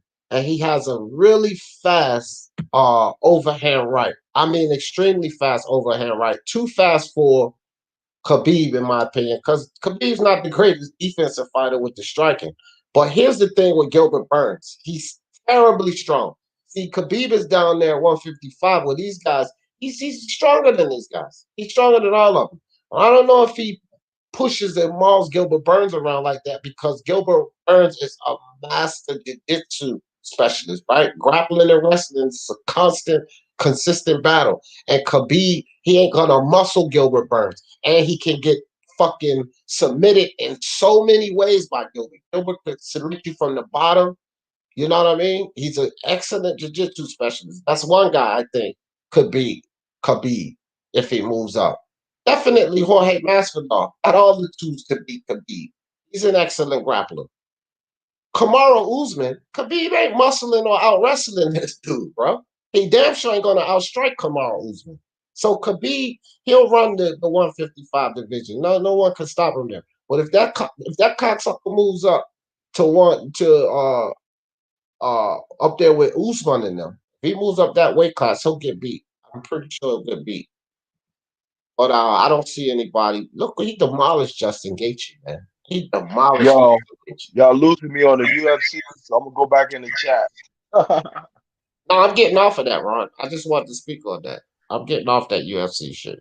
It's about All right, Canelo at the zone, man. You know, I just Yeah, I want don't know shit about UFC either. you don't know shit about basketball either, but that's all good. What's up? yo, What's up, Mo? What's good? DJ, I Hey, know my speaking brothers are beats in basketball. Yo. hey, Salute. What's up? speaking What's about up? basketball, what up? What up, Pete? They Giannis signed the extension with the Bucks. Yeah, I know. I heard that. I was watching my guy Lewis Sports Network. And all you basketball heads, go subscribe to Lewis. Let me put this in the link. That's my brother in this thing, my basketball compadre. I'm gonna be cranking up basketball here again too soon, guys. Yo, D, do you do like soccer as well? Hey, what? Do you cover soccer as well? No, I don't cover. I don't know enough about it. But there's the link. The name of his channel. Just put in the YouTube search. That's Lewis Sports Network. He covers basketball exponentially. Timmy Nealon, what's good with you? Go ahead, Pete. What you think about this whole zone and real quick, Pete. Box fans with super chat, appreciate you, my friend. Appreciate you on that. Shout out to box fans. That's a real one. Shout out to you, man. Speaking my sports talk family, appreciate that. But what do you think, P, about Toby? There we go. Toby out in the UK. Nope, he ain't been dropped. All right. What do you think, P, about this pay-per-view? I mean, this is the first time I'm hearing from you that it's going to be on pay-per-view. I don't know how that's going to work. I need some explanation on that one because I thought you have to pay $10 amount. Let me break it down for you right quick, Pete. Let me break it down. So the zone description is $19.99 a month. If you already have the zone, then you're going to be able to watch the fight, on the description. There are a lot of countries, Peter, the zone's not launched there, so they don't have the ability to even get the zone, right? So they're going to have to pay the $69.99. But if you pay the $69.99 for the fight, you get a voucher to get a free subscription to the zone from January to April. So it's like a marketing tool. It goes against their whole model that they came out with. No pay-per-view, smash pay-per-view. It goes against that totally, right? But now in this pandemic, this situation that sports is in, they got to make moves. So this is a marketing strategy because for all the people that don't have the zone that pays for this pay-per-view, they're going to be able to see what the zone is about. I mean, why not utilize it? And then, you got cricket and baseball and Bellator and all this other type of shit on there that could interest people. And then you'll have boxing, right? You'll still have boxing on the zone. Now, for the people that don't have the zone, Pete, like Raider was saying earlier, why would I pay $70 when I could just go ahead and pay $20? So a lot of those people are going to go ahead and jump and get the subscription anyway. So that's driving a lot of people in. You see what I mean? But if you don't have the zone or you don't have the ability to get the zone, then you have to pay the $69.99. So that's how it's going to work. All right, but the thing is though, if you pay $69, you're gonna get the zone for like what until February. So it's not. No. It's not bad. Till April, January. Till April.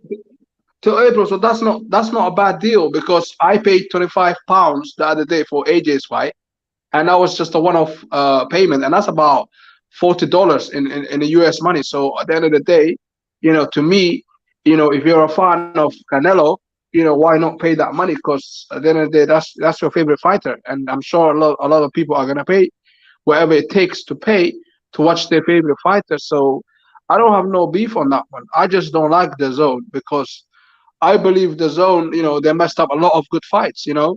I believe they messed up the trilogy between GGG and Canelo. I believe they messed up the AJ Wilder fight. Well, I just believe the zone. I don't like the zone. Okay, Pete, hold on. Yeah, fuck the zone. You don't. No, hold on, guys, hold on. Because you're correct, they did screw up a lot of these fights, right? But the pandemic had a lot to do with it. So you don't have to like the zone. I'm not trying to get you to like the zone because I don't like or dislike the zone. It's just another paid app, ESPN Plus and all of this bullshit. It's just other ways to get us to pay. So I ain't advocating for this shit. But I'm saying if your reasoning for not liking them is because these fights got kind of screwed up, but that's not exclusive to the zone. This pandemic has screwed a lot of fights up. And the zone faced it worse because they were shoveling out all of this money. So their business plan kind of tanked. And it was because of the pandemic. They couldn't afford to do what they were setting out to do. So they had to revamp and switch things, which, indicates why they're going in the direction of getting in bed with a pay-per-view company. Because they have to make changes, right? So I don't think, again, I don't care if y'all like the zone or not. Me, I don't give a shit about none of these damn apps one way or the other. But Fox Sports TV. Hold on, Ron. But my thing is that during that time, during this pandemic situation, this is why they failed so much, Pete. I mean, that's not an excuse. That's the reason. The pandemic screwed a lot of situations up. So, I mean, it is what it is. Well, go ahead, Ron. What up, everybody? Oh, Jose, what's up? Jose Yepes in the building. What's good? What you think about this DAZN situation, Jose? What up? Shout out to everybody. Right here chilling, watching some early morning soccer. Chelsea, they're whooping ass again. The best team in England and in London. I'm pretty sure Mo Boxing would agree. Of course, Yepes, man. That's my favorite team, man. What's the score? Because it was 0-0 at halftime. They just scored right now. It's 1-0 now. Who scored? I forgot. I can't pronounce that guy's name. What? Werner? Timo Werner? The striker? I think, yeah. Or the tall guy, Giroud. Yeah, no, the guy you just mentioned. All right, man. Okay. One thing I don't cover on Speak Your Mind Sports Talk is that sport. So Jose, what do you think about Canelo? Because I don't know too much about Me soccer, neither, man. bro. Y'all ain't gonna fucking drown me with that shit. I like to watch it, but I don't You like know what? know about it. One thing about that, D, the guy on the other team, he actually had a fractured skull, like no cap, like what Deontay Wilder said he had. There's a guy Yeah, that plays for the Wolf. He's a Mexican guy. His name is Raul Jimenez. He actually right. got a fractured skull, and it was a big deal. He had to have surgery, and he's out. He's out for a long time. They don't know when he's gonna come back.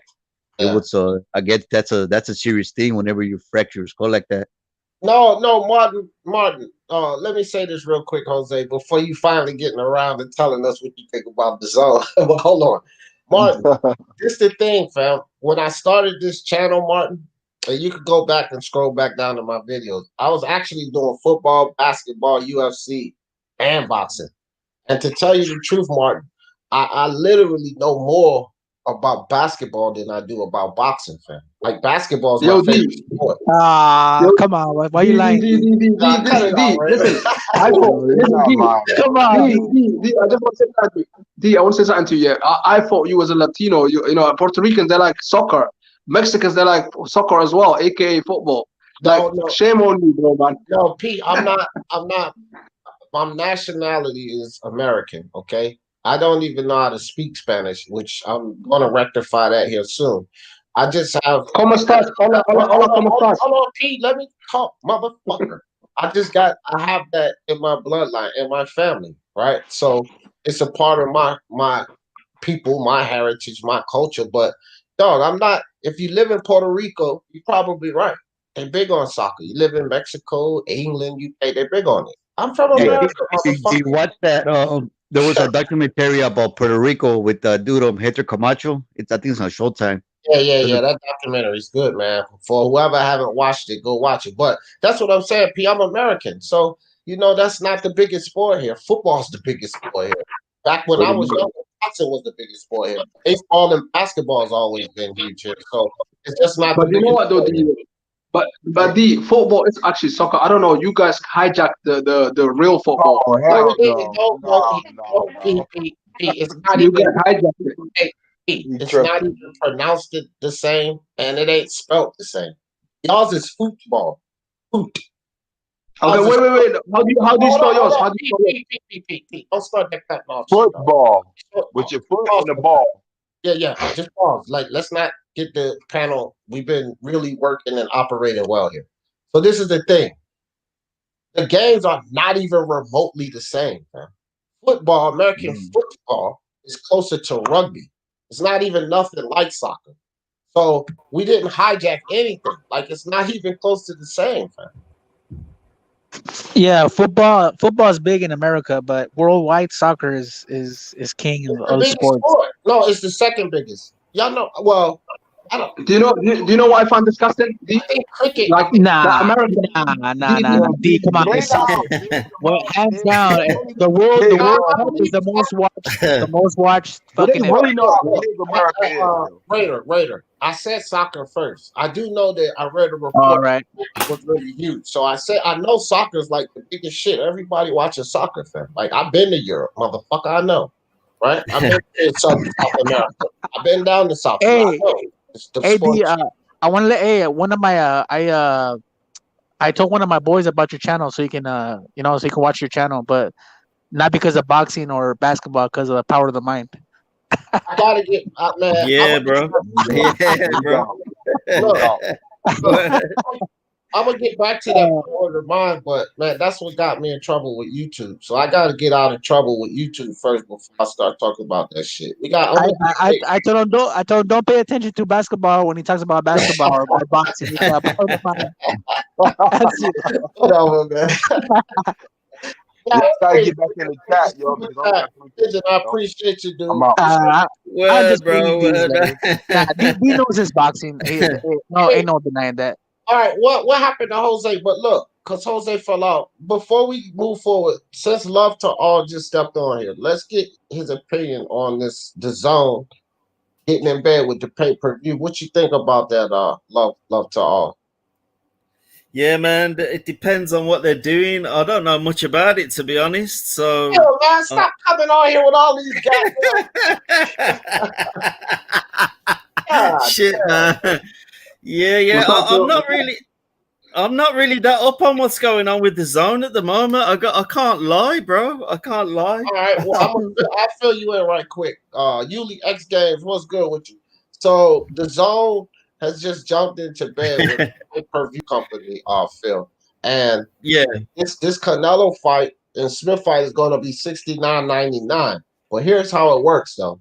If you have the zone already, then you'll watch the fight on your description. If you don't have it and the zone is in your area, then you can go ahead and purchase the $19.99. But for all the people that don't have the zone and all of the countries that the zone is not available there, they have to pay $69.99. They will receive a voucher that they'll be able to redeem that voucher and get the zone for free from Ooh, I don't know about January that. till April. I don't trust that voucher, to be honest. We've all had a voucher in our time, and you know, your mom or your grandma gets you a jumper for Christmas, and you take it back to the supermarket, and the voucher doesn't work, bro. So I'm not convinced, man. This is the digital age, Phil. You come back out of the 1980s, motherfucker. We don't turn no vouchers in. We don't redeem vouchers in robots. Yeah. And you get I think that they'll honor the voucher because it's a marketing tool. They want to give that away for free, but then you got to understand too. I don't know what kind of deal they got with this pay-per-view company, but if they're giving their subscription away for 4 months for free, they're getting some kind of cut out of the pay-per-view. I would assume, right? Or maybe not. Maybe not, because you spend millions and millions of dollars in marketing. Look, they're already paying for the fight. The zone, they're already going to attract a lot of subscriptions because people are going to rather pay $20 than to pay $70. And then they'll also get interest in the zone, because why wouldn't anybody cash in that free 4 months? And then they'll be able to see cricket and baseball and football and so forth and so on. And they'll still get boxing matches. So again, but it still goes against the zone's model of no pay-per-view. So what you think about that? All that? Yeah, I just think, like, you know, they've got their offices, they're run by sort of corporate entities, aren't they? The zone. I did a bit of research on them about 2 months ago. A lot of the CEOs and directors are sort of people from fashion companies and retail companies. So what you've just said makes sense to me. They're obviously looking to sort of tie things in with the next 4 months. It's like you know, a sort of financial year in terms of finance. They're probably looking to April, so they're thinking, 3 months, we'll get this fight. We'll give 4 months free, which it sounds like to me, because I don't know about this. I'm not going to say I'm a bit of a criminal, but I'm not exactly the best person in the world for pay for things. You know what I mean? We was talking about that earlier, Phil, because Ronald Finkley, he just jumped off, but me, Ronald, and Raider got a bet going here that they believe that the pay-per-view buys are going to be under 200, and I believe they'll be over 200. They believe it'll be under because of, you know, what you're talking about here. A lot of people doing the pirating, and then people will have the zone description, so they don't think that the pay-per-view sales will do but so well. Yeah. Me, on the other hand, I think that they are going to do well, despite these other avenues, because these other avenues, as far as like Fire Stick and pirating, like on streams, those already exist. They're not going anywhere, right? So they'll go over 200. Right. 100%. So the only wild card here is going to be the Zone app, which is going to pull away from some pay-per-views. But I still think this fight is so popular that, and with the countries that cannot and not privy to the Zone that have to pay, I think it's still going to. Is there any? Sorry to interrupt, people. Is there anybody on here from the Far East? What's the situation with the Zone in the Far East? Not on this. They just haven't launched it. I'm not from the Far East, but I could tell you this right now. It's business, bro. Look, I don't know what the economic situation is over there in the Far East, right? But if it doesn't support the sports that they're going to be airing, they're not going to be looking to launch in that area.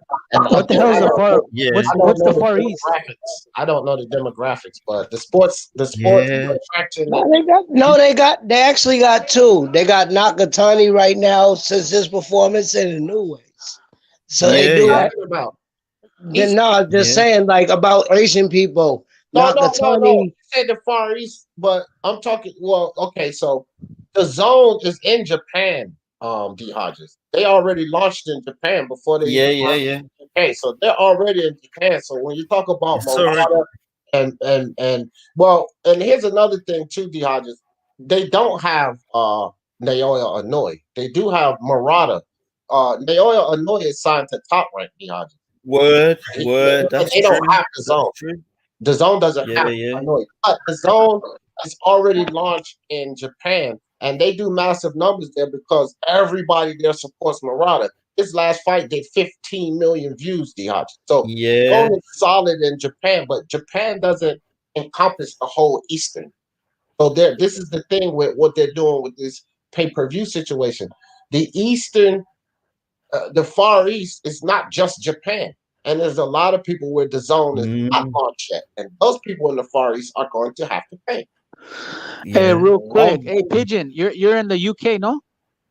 Yeah, bro. How are you, man?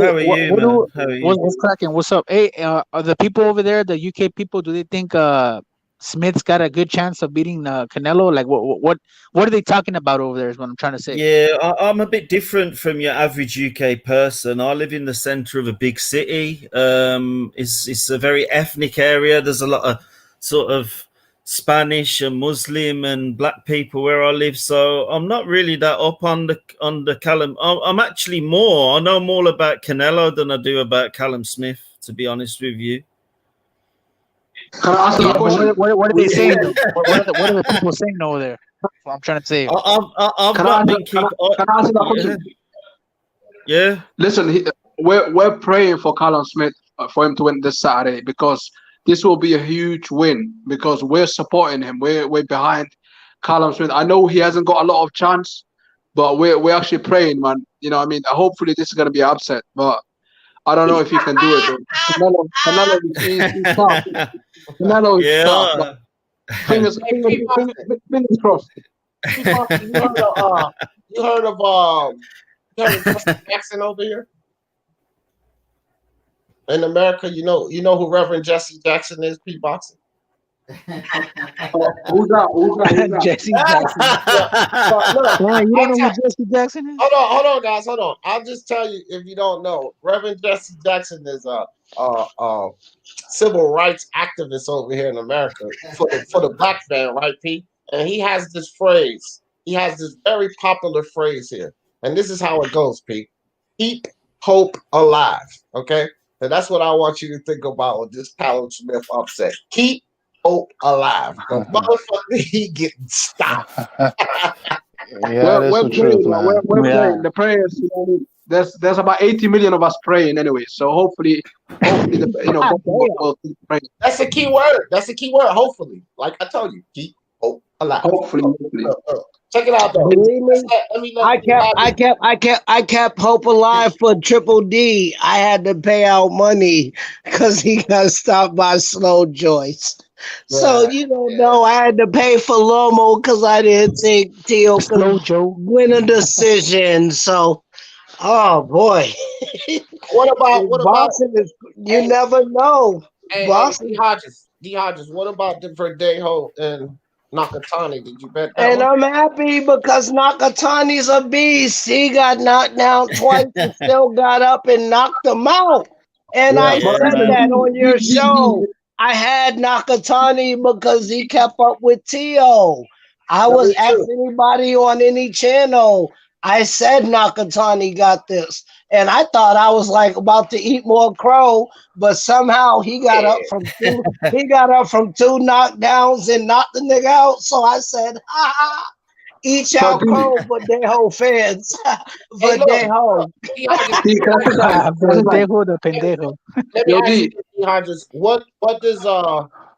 What do you think about this whole DAZN pay-per-view, because that's what it's about. I want you to tell me your ideas and then go over the virtuoso. What you No, think it's about cool, man, because believe me, I done paid $20 once or twice because like I can get a whole month of fights for $20.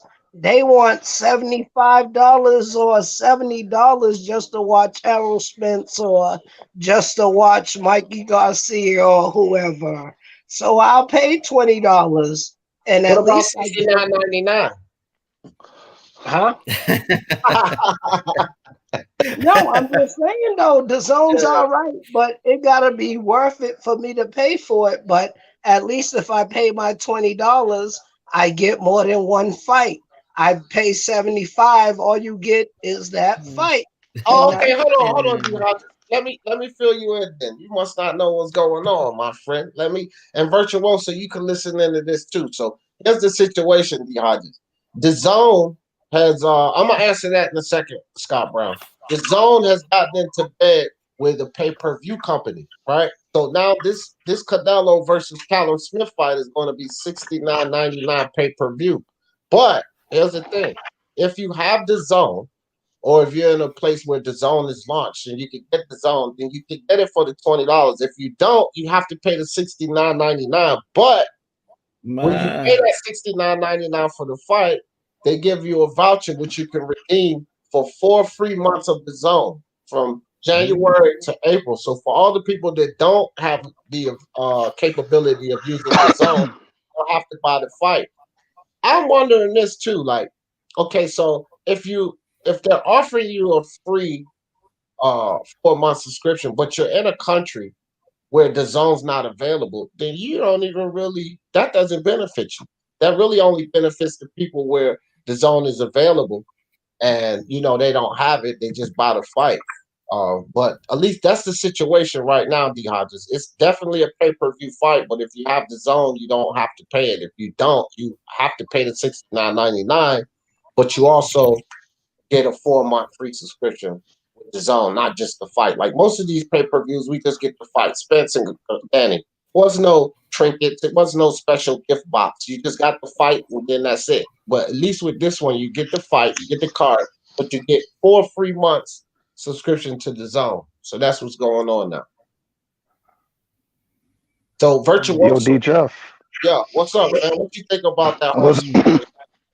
And that's cheap, um though. I told you, Oh, pay hold on, dude. $20 for the month. If you want All to, right. pay $20 for the month. I watched a bunch of good fights in 1 month for $20 instead of that goddamn $70 one. Like a bunch of cards you pay all that money for and they be trashed. And you be so upset with your spending your $70. It's been a bunch of cars trash that we pay for. So I've fucked with the zone because it's only $20 and I get the fights for the rest of the month. Yeah, no doubt. okay, so So what virtuoso, what you think about this situation? so I'm just gonna go by what the last person, the last panelist. I don't know, I don't got your name. What's your name, bro? D Hodges, D Hodges. D Hodges? Okay. For, how you do, man? Okay, Yeah, so bro. going by his logic, okay. It mostly comes across as a one off, like a one and done deal. I'm just gonna pay $20 for this fight and their fight library. But this bundle, right, is a means to an end. See, yeah, you get your 4 free months, but what's Yep. important is what is Matchroom Boxing and Golden Boy gonna put out within those 4 months. That's important. So if they don't put out some cards that are worth the money that you pay for to get this voucher, then I guess it's money wasted. But you can get those $70 back within 4 months. I don't see it as, oh my God, I lost $70 4 months ago. It's not a thing anymore, right? So I did that's the way I because look at it. They're trying. I paid for a monthly subscription to ESPN Plus for Bud Crawford, Lomachenko, and all that. I'm still eating his crow too. So I paid it for it, but it's like I paid that $100, but it's like it wasn't worth it. I just go on a fight by fight basis because I wasted my $100 because for that year when they started ESPN Plus, them cards were trash, and I did the whole year subscription. So that's why I like the Zone, because $20 I could watch Triple D fight. You know, whoever else is on the Zone, I could watch them fight for $20, and then I still get another fight if it's a fight the next week. Yeah, so for people that, so if you pay $20 right now, right, you're gonna be able to watch the Triple G fight, the Canelo fight on Saturday, and the Ryan Garcia fight at the end of the month. Yeah. For $20. That's basically the logic is basically a one and done. Which one for guys? For real, I paid $20 for that. D Hodges. Oh, you are like a disruption right now. You my dude, but don't cut people off, fam. All right, go ahead. Yeah. So no, yeah, like I was saying, you know, that's $20. You know, I mean, that's a fucking good ass deal. You know what I mean? For those 3 fights alone, $20. I mean, you spend that on a 12-pack. So yeah. I'll spend those $20 all day. Yeah, hey, that's really good. I don't have a problem with how you spend the money on boxing. You know, it's all do you know. But what the Zone is trying to do, they are deviating from their mission statement, which is to do away with pay-per-view. But it's a means to an end. They're trying to recruit cable subscribers to get into the Zone. That's all it is. Yeah. But at the end of the day, we don't care what the networks are trying to do. We care what we want to do. And for me, if I think that's a good deal, I'm gonna buy it, regardless of what they're trying to do. You know what I mean? Same for you. I hear you. Everybody and their own. You know, if they think it's worth it, they're gonna buy it. I mean, they're gonna try to pull you in. I mean, shit. If I think that's a good deal myself. So yeah. But check this out. They got that those 3 months. They better put some cards there, you know, or else you're gonna feel cheated. That's what I said too, Virtual. So I said the 4 months, the January through April, they're gonna have to put on some good cards, because if they're inviting people to say, "Hey, see what we got," then they have to show them some goods. They can't say, "Hey, see what we got," and then it's a bunch of bullshit, because then that'll be the last 4 months you see those people. They're not gonna renew after that 4 months if your app is full of shit. So they're gonna have to put on some really good fights. But there's a flip side to that too, because we were just talking about soccer, football, whatever the fuck you want to call it.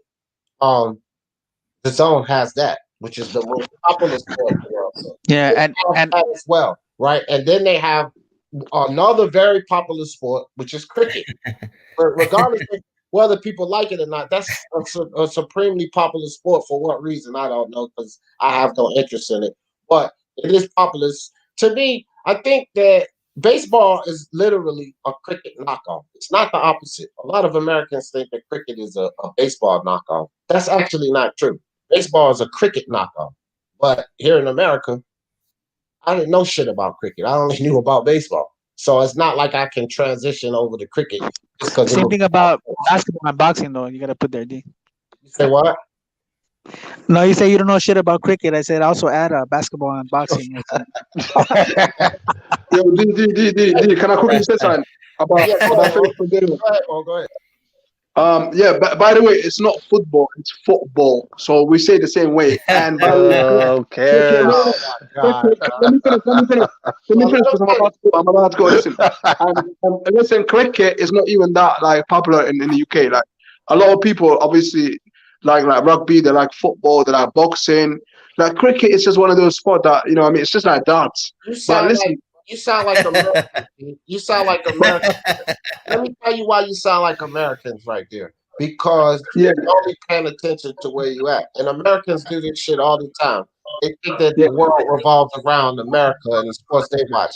What I said was that cricket was a really popular sport worldwide. I didn't say in the UK, fam. So it don't matter if you don't watch it and your boys don't watch it. For some reason, it's more for the Asians. Hold on, Pete.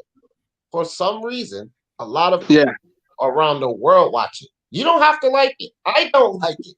Go look at the speed. A lot of people. Yeah, it's boring as fuck, and it takes long as well. Cricket takes long. It takes like days and days and days for like one game. It takes like 5 days. But anyway, that's beside the point. I want to talk about Felix Verdejo. Okay, Felix Verdejo this weekend, yeah, Hold he was winning. hold up. Wait. He's trying to take over the chat, bro. He's trying to take over the chat, bro. Nah, I was gonna say something about Felix Verdejo. Hosted by P Boxing. Hey, hold on. Guys. Oh my God. Laugh about. See, I got to put all y'all on mute to calm this down. Hold on, P. We can get into that Nakatani Verdejo situation. But this question I've been leaving up here because we was talking about the main topic. But I want to get to Scott Brown's question, and then we can jump on Nakatani. He said, D, Bektamir Melikuziev is going to knock out Belonga. Let me tell you this, Scott Brown, and then I'll let everybody on the panel speak on this if y'all want to. If Bektamir Melikuziev is far ahead of Edgar Belonga right now, we look at the amateur pedigree, and then we even look at the professional level. Although Edgar Belonga has 16 fights versus 6 fights at the pro level with Bektamir Melikuziev, here's the thing you got to understand. At the pro level, Bektamir Melikuziev has already faced higher level competition. Number 2, with just 6 fights, Bektamir Melikuziev has more rounds than Edgar Belonga in 16 fights, fam. Bektamir Melikuziev, over a higher level of competition, already has a unanimous decision win, which means he went all 10 rounds. All 10 rounds. If you add up the time and all of Edgar Belonga's fights, it doesn't even equal the time in that one fight because it doesn't even equal over 9 rounds, fam. This is the reality. This dude is not, guys are not even lasting the first round, Scott Brown. He has 16 knockouts, 16 in the first round. The kid has 0 pro experience, and he has way less amateur pedigree and experience than Bektamir Melikuziev. Now, here's what I'll say about this fight. They're both prospects, fam. Although Bektamir Melikuziev has amateur pedigree and 6 professional fights, a couple at a higher level, they're still prospects. Bektamir Melikuziev has not been in the ring with anyone as aggressive or as powerful as young Edgar Belonga. And Edgar Belonga has not been in the ring with anyone who is fundamentally sound in the sweet science as a Bektamir Melikuziev. This fight, they actually need each other. I think it's a good fight because this is an adversity that Bektamir needs to face, and Edgar Belonga needs some fucking rounds. And I don't think he takes. Matter of fact, I'm gonna tell you right now, if they make this fight happen, he ain't taking no damn Bektamir Melikuziev out in the first round. That shit ain't happening. So yeah, I've got a view on it. Can I have a view on that? Phil. Yeah, go on, bro. Thank you. So I don't think. Sorry. That's all good. I don't think that this fight will happen, but if it does happen, or I say it's a 50-50 fight because they're both prospects, Scott Brown. So if you want to say that he knocks Berlanga out, more power to you. I wouldn't make that bet. I wouldn't even bet on this fight because 100% about either of those guys. All right, go ahead. It's a 50-50. Yeah, it's a 50-50 fight. If you look at this Makuviev, his record, because I've been doing a lot of research over the last week to trying to get up on the boxing league. I've been busy at work, and I've had trouble with police and shit like that. But I've been looking into this, and this guy, he was a silver medalist at the Rio Olympics. This Makuviev, he is really good. He's only had about a few fights, but he can actually fight. Now, Belanga, we're going to go and have a look at Belanga now. Listen, he's had 16 fights, but what level? I've been researching lately over the last 2 weeks. What level is Belanga? Do you want to know my prediction for this fight? I think Belanga's going to get knocked out. I agree. I absolutely agree. That's what I agree because you know what? Listen, you know what? I've been watching Berlanga, since 2018, when he beat Aaron Garcia, and then everyone was saying like, oh, so far like he knocked out everyone in the first round, and then like this year like he's fought like 3 times, and he keeps doing the same thing, and he keeps fighting bums, bro. Like, it's his 16th fight. He needs a little bit more step up. Every single opponent that he fought, it was at the same type of level. Even though some of the couple of guys, you know, they haven't been knocked down, but at the same time, they're bums, man. He needs to step up. That guy must. Hey, He's gonna knock Blanca, bro. Bro, I've been a fan since 2018. Let him talk, fam. I've been a fan of Belanga since 2018. You guys didn't even know Belanga. I've been following this guy for ages. Okay. Because I like. P, I gotta slow you down, fam. I do, because when you come, look, this is where me and you clash, fam. You gotta stop coming up here talking about what we didn't know. You have no fucking clue what we knew. Dude, I follow every fucking Puerto Rican fighter. Think about that. Just think about that before you come up here and claim that we didn't know shit about this dude. No, not you, but a lot of people. Okay, that's what I'm saying. And watch what you say when you come on. Even when he beat Eric Moon this year, yeah. Like, I was asking people, yeah, do you guys know Edgar Berlanga? And people were like, oh, they're like hardcore fans, but they were like, no, not really. Like, a lot of people are like jumping on that hype train right now. Like, I ain't gonna lie, like the guy is good, but let's not hype him up. Like, let's not give him that guy Makuziak. Makuziak's gonna kill him, bro. 100%. He's gonna have him. Like, let's be realistic. You guys think I'm like casual boxing, yeah? Yeah, in some aspect I am, but I know a lot of fighters, man. Edgar Berlanga right now, he needs to, he needs to keep doing what he's doing, but a little bit more step up. Don't feed him to the sharks, man. Don't do it, bro, man. He's got a good thing going on right now. Yeah. Let me ask you this, Pete. What did they say about Leon Spinks when he was that? Hold up. What did they say about Leon Spinks when he was that age, going up against a guy that has so much more experience? They say he's gonna kill him. What did they say about Ali going against Sonny Liston? Didn't have the experience. He's gonna kill him. What did they say about? Well, they didn't say that about young Mike Tyson. They knew he was going to kill him. But my thing is this, Pete. When you got these guys, the Julian Jacksons, the Gerald McClellans, the Mike Tyson, when you got these guys, the Deontay Wilders, with this extreme power, that changes the game, fam. This is why. This is why everybody feel, for the love of God, put yourself. That shit is so disruptive, fam. Like, sorry, bro.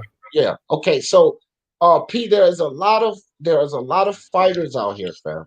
That power is the eliminator. It's the equalizer. That's why you have said it about Wilder. Yeah, these guys got all of this skill, but he has that equalizer. That power is an equalizer in boxing. Which is why this is really a 50-50 fight. I cannot say that 50-50. Okay, dude, zip it, because I was letting you talk. Just let me get this shit out. My bad.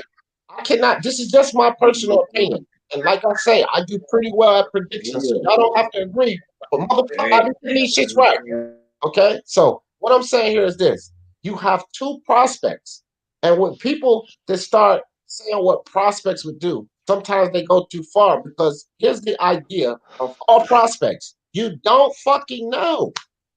And Bektamir Melakuzia has not been in here at the pro level with anybody as aggressive that can hit as hard as this kid. Now, with Edgar Berlanga, and Pete, I've been following him too. He's not a bum. The dude can box. Can he box better than Bektamir? No. He's not on that level top, but he can box. It's not like he can't box. He doesn't just throw like when Wilder gets a guy hurt and then he starts fucking windmilling and flailing like you watching a female fight on fucking World Star Hip Hop, right? That's not Edgar Berlanga.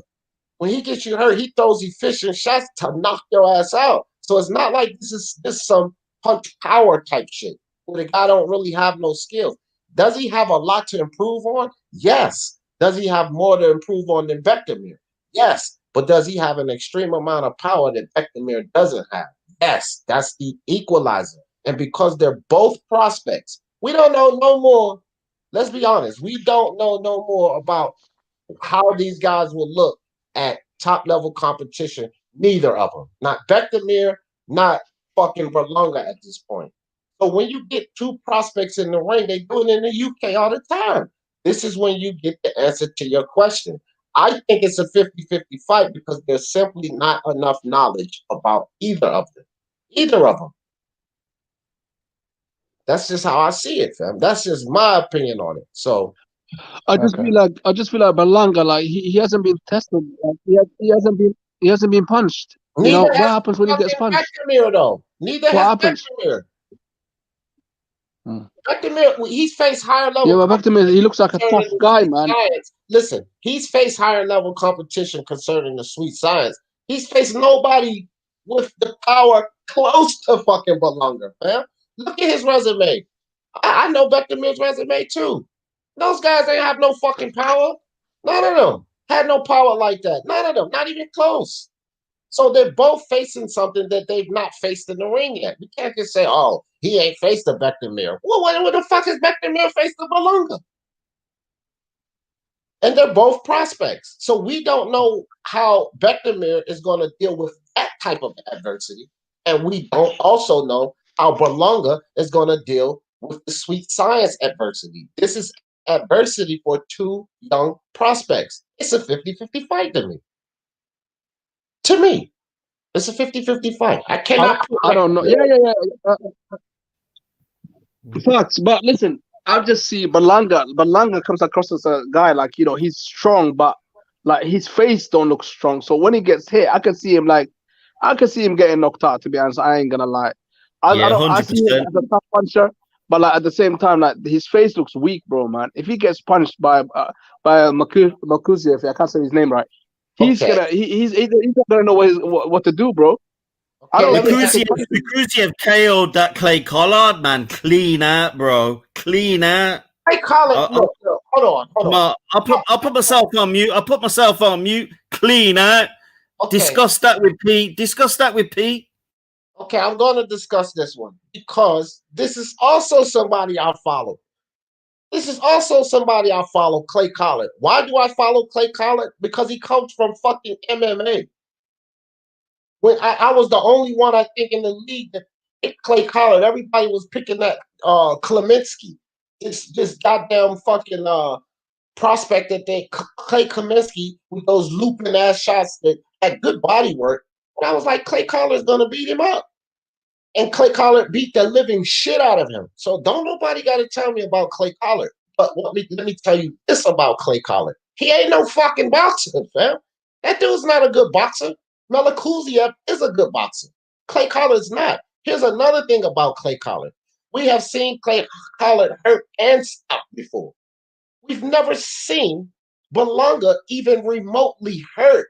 He's saying because of the look at his face, he could tell this guy has a weak chin. That is utter and complete bullshit. You can't look at a guy's face and say, this is why we need to watch fights. If you see a guy get hurt, see, we see Spence and Canelo and Danny Garcia and these guys take these punches, GGD, and like, damn, bro, they take some good punches. You know, they got a good chin. With Edgar Berlanga, we don't know one way or the other. That is 100% speculation that Berlanga is going to knock him out. That Beckham is going to knock him out. Beckham could hit Berlanga, and he could eat that punch. And then after the fight, after he eats Beckham's punches and demolish him, all y'all motherfuckers are going to say is, oh, I didn't know he had a chin like that. But now you're certain that he doesn't have a chin because of the way his face looks. Get the fuck out of here with that. We got to see what. Hold on, Pete, because I know you're itching because you made that crazy comment. This is why we have to see what prospects can do, what they can take, what they can dish out. We don't know none of this about Beckham or fucking Berlanga. Just because his face looks weak to you, because it don't fucking look weak to me, but just because his face looks weak to you, doesn't mean he got a glass chin, fam. That doesn't. When the fuck? I have never seen it. I've seen guys that look like they have no chin at all and take hellacious punches in this damn sport. What is the look of a solid chin? Please tell me that. I've seen guys with these big, deep, fucking Arabian J Little chins, and the chin is soft as fucking cotton. Get knocked, slammed the fuck out. So you tell me what is the look of a face of a guy that has a weak chin? I don't even know how to assess that. The way I assess a chin It's what happens in the fucking ring. That's And we have true. not No, even that's true. seen, we have not even seen Berlanga remotely hurt. But all of a sudden, it's never about the chin. It's about the conditioning of the guy. Like when you're a young guy, like I'm an old guy now. It's not about if you've got a chin. It's basically how hard the other geezer hit, how hard the other person hits you. It's like in terms of defense, having a fight or doing boxing is all about what you can take physically. It's such an easy thing. It's all about biology. And to be honest, you're both right. To be honest, you're both right. Like me and P are obviously going with the other guy, D. You know, but that's our prerogative. You know, we're allowed to do that. You're right. Yeah, but listen, I said that in the beginning. I'm not trying to change your mind. I'm just telling you. I know that. Because I don't see that. No, we're not coming at you whatsoever. You could be right. That's a good choice. Because you don't want to come out. Absolutely, I'm not coming at you at all. I'm not. This is not about who's getting bodied or anything like that. This ain't no beef. Yeah. I just want to say something about Berlanga. I love the dude, but guess what? I believe Berlanga is Daniel Dubois 2.0, and I'll tell you why. Because Daniel Dubois, he's been looking at all these dudes, and then when he fought someone with a pulse, what happened to him? He quit. And Berlanga, you know what? He's gonna quit. So don't get your hearts broken, guys, man. Because look, this is what happens to our favorite fighters, man. Don't get shocked. It's not gonna be a shock, man. Because look, that's what happens, man. It's as simple as that. He's good, but like they need to, you know what I mean? I don't see him going far, to be honest, man. He's just a hype train, and from a guy from New York. That's all I see. All right, Pete. First and foremost, he's from Puerto Rico. But look, check this out, fam. You got a lot of highly speculative. It's all speculative here with you. Like you're not taking. Look, you just said I think because of his face, he's gonna get knocked out. Then you just said you put quitting on this kid. You just put quitting on him. How the fuck what has he done in 16 fights, knocking everybody out in the first round that shows you he's a quitter? They're all bums, bro. They're all bums, bro. Phil, chill with that shit, dog. Like, you're the only one up here doing that dumb shit now. Chill with that shit. Keep your mic on mute if you can't stop cutting people off. That's just annoying. It's starting to annoy me, dog. And I don't want to kick you off, but if I start to get annoyed, I'm going to kick you off because I'm not going to be annoyed up here. This is like the 8th time I done said this shit to you, dude. Like, you can have the floor anytime you want, Phil, but stop fucking cutting people off, fam. Please. Now, P, this is all I'm saying to you, fam. You can have your opinion. I ain't trying to change your mind. But what I'm telling you why I think it's a 50-50 fight, I didn't say Berlanga goes in there and knocks him out. You're saying that Beckman goes in there and knocks him out. So I'm saying I believe it's a 50-50 fight, and I validated why. I gave you a lot of valid points. You didn't give me no valid points. You said you think his face looks weak, and he's a quitter. How is that valid when you have nothing to validate that? You have nothing to validate his chin being weak and nothing to validate him being a quitter. I gave you validation of why. Bektemir hasn't faced anybody like fucking Berlanga and vice versa. Bektemir doesn't have the most pro experience, but yet he does have amateur experience. We do understand that sometimes amateur don't translate to the pros. I've given you valid reasons why. The only thing you're giving me is you think his face looks weak and he's a fucking quitter. And you have no indication of either of those. Either. That's the only thing I'm saying. So you can have that opinion, and you can go on your intuition that his chin is weak. You can go on your premonition that he's a quitter. But I don't see none of that, and I've seen nothing in the ring to show me any of that. So I'm not gonna use that in my thought process of who would win this fight. That's just me. If you want to use those things in your thought process, although you've had nothing to show you that, go right ahead. I'll tell you why. Because Edgar Berlanga, yeah, like just before he turned pro, he lost again against the guy. I forgot his name now, but Edgar Berlanga, he's got 12 losses in the amateur. Okay, out of 35 fights, he lost 12 times, and that shows you that this guy he isn't what we think he is. Because I'm a fan of the guy. I love what he's doing. I was hoping that he was gonna get that 1-round knockout on Saturday because it nearly didn't happen.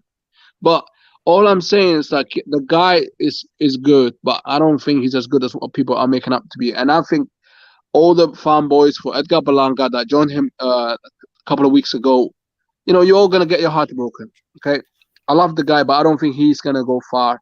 He's gonna lose against a boxer, someone that can box and can move. It is what it is. History always repeats itself. Let me ask you this: how much amateur pedigree, did Canelo Alvarez have?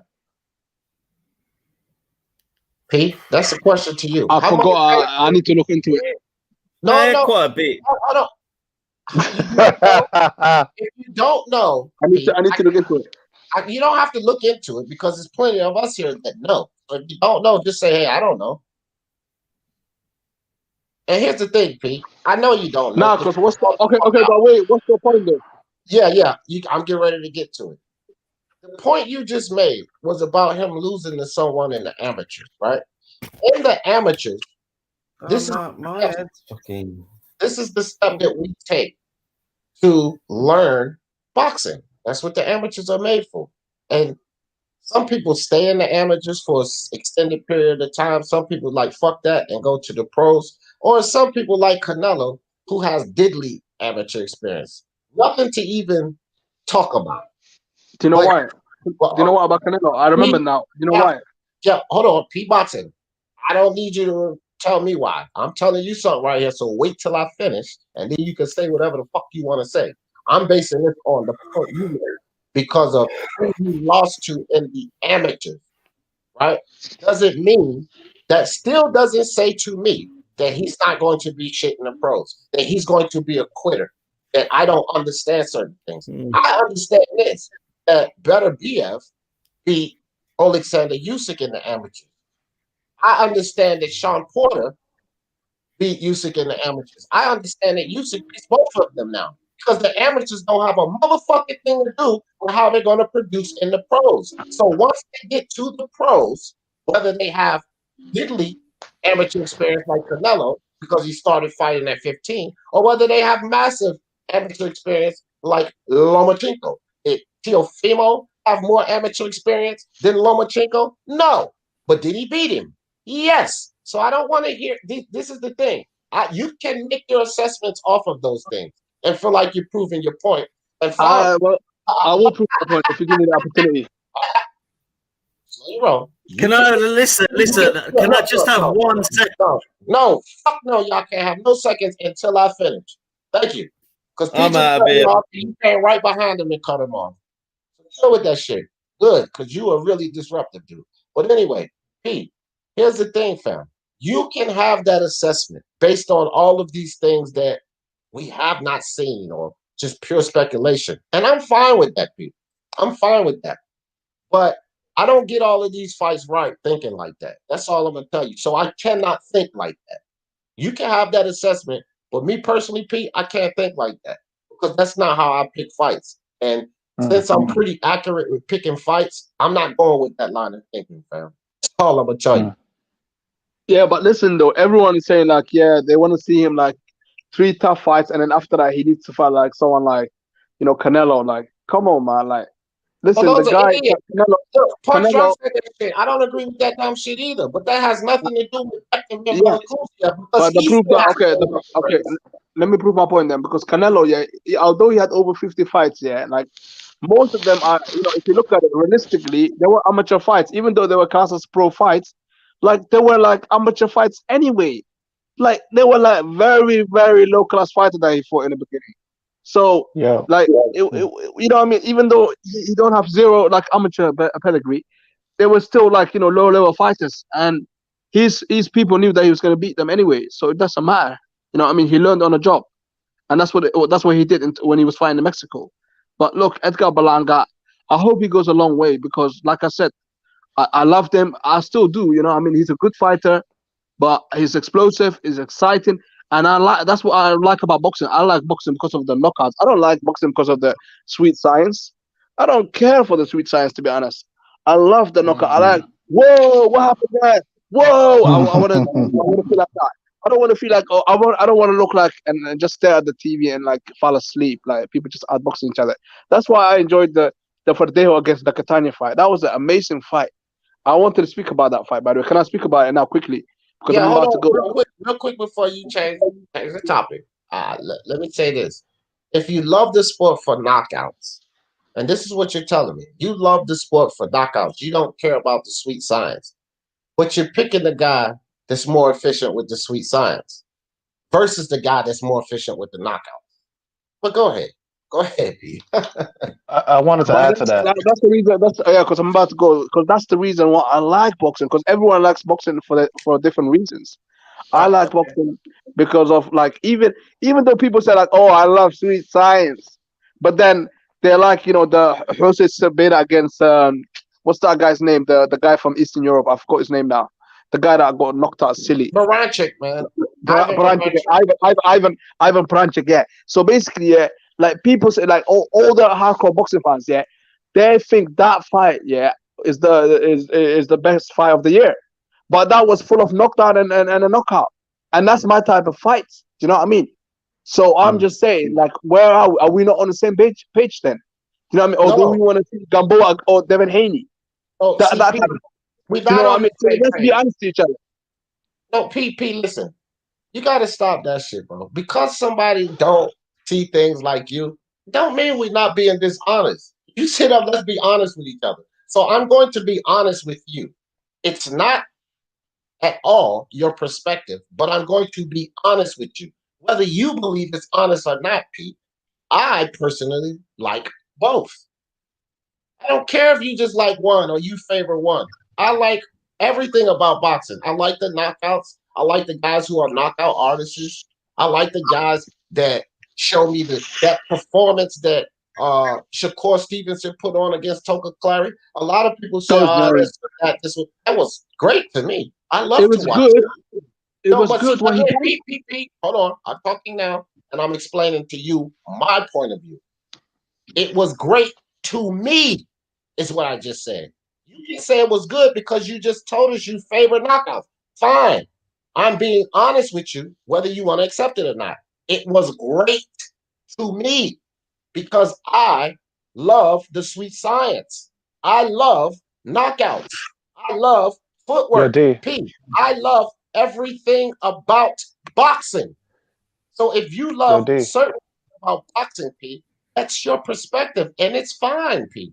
None of us are going to get on your back about it. But you cannot tell us we're being dishonest because we don't see boxing like you, fam. Okay, so you can honestly tell me you enjoyed Klitschko against the fuck I just told you I honestly enjoy this shit. I don't care what you think, P. Wow.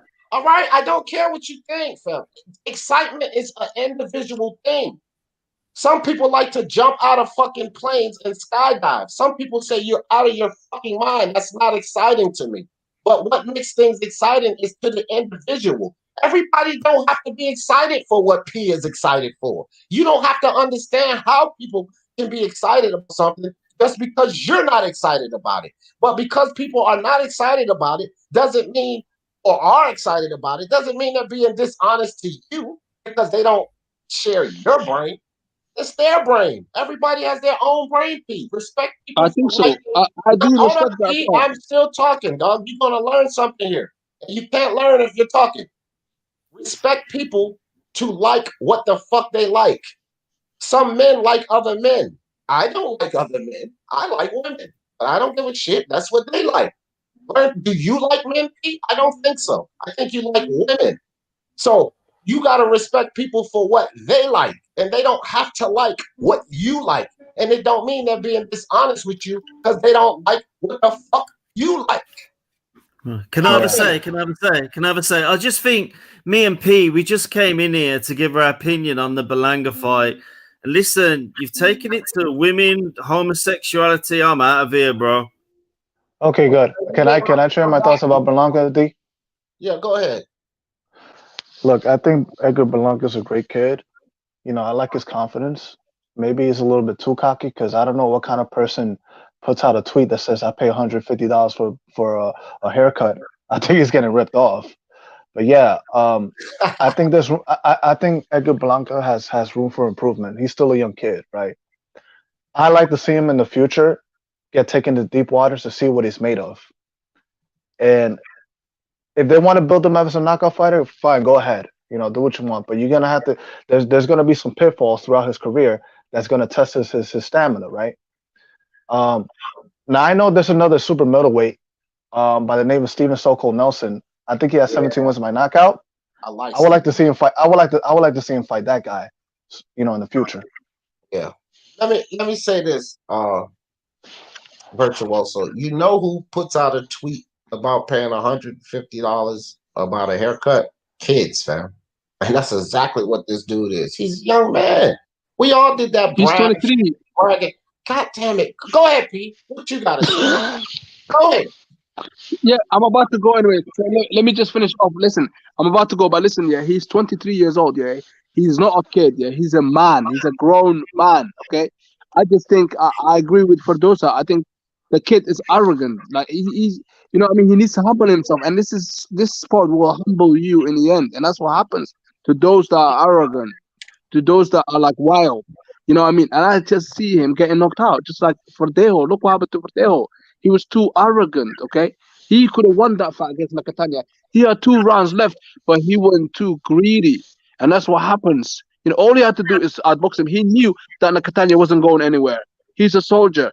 Okay, you're winning this fight. Now you need to be smart. Now you need to go back to your boxing skill. But guess what? He tried to knock him out. That's why he lost the fight.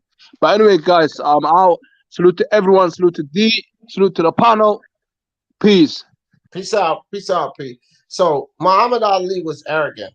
Floyd Mayweather was definitely arrogant. They're 2 all-time greats. So again, that doesn't say shit to me. That's all I'm gonna say. But like I was trying to say before, so rudely interrupted, Virtuoso. The kids do this shit. Now I don't give a damn what P say 23, a grown man.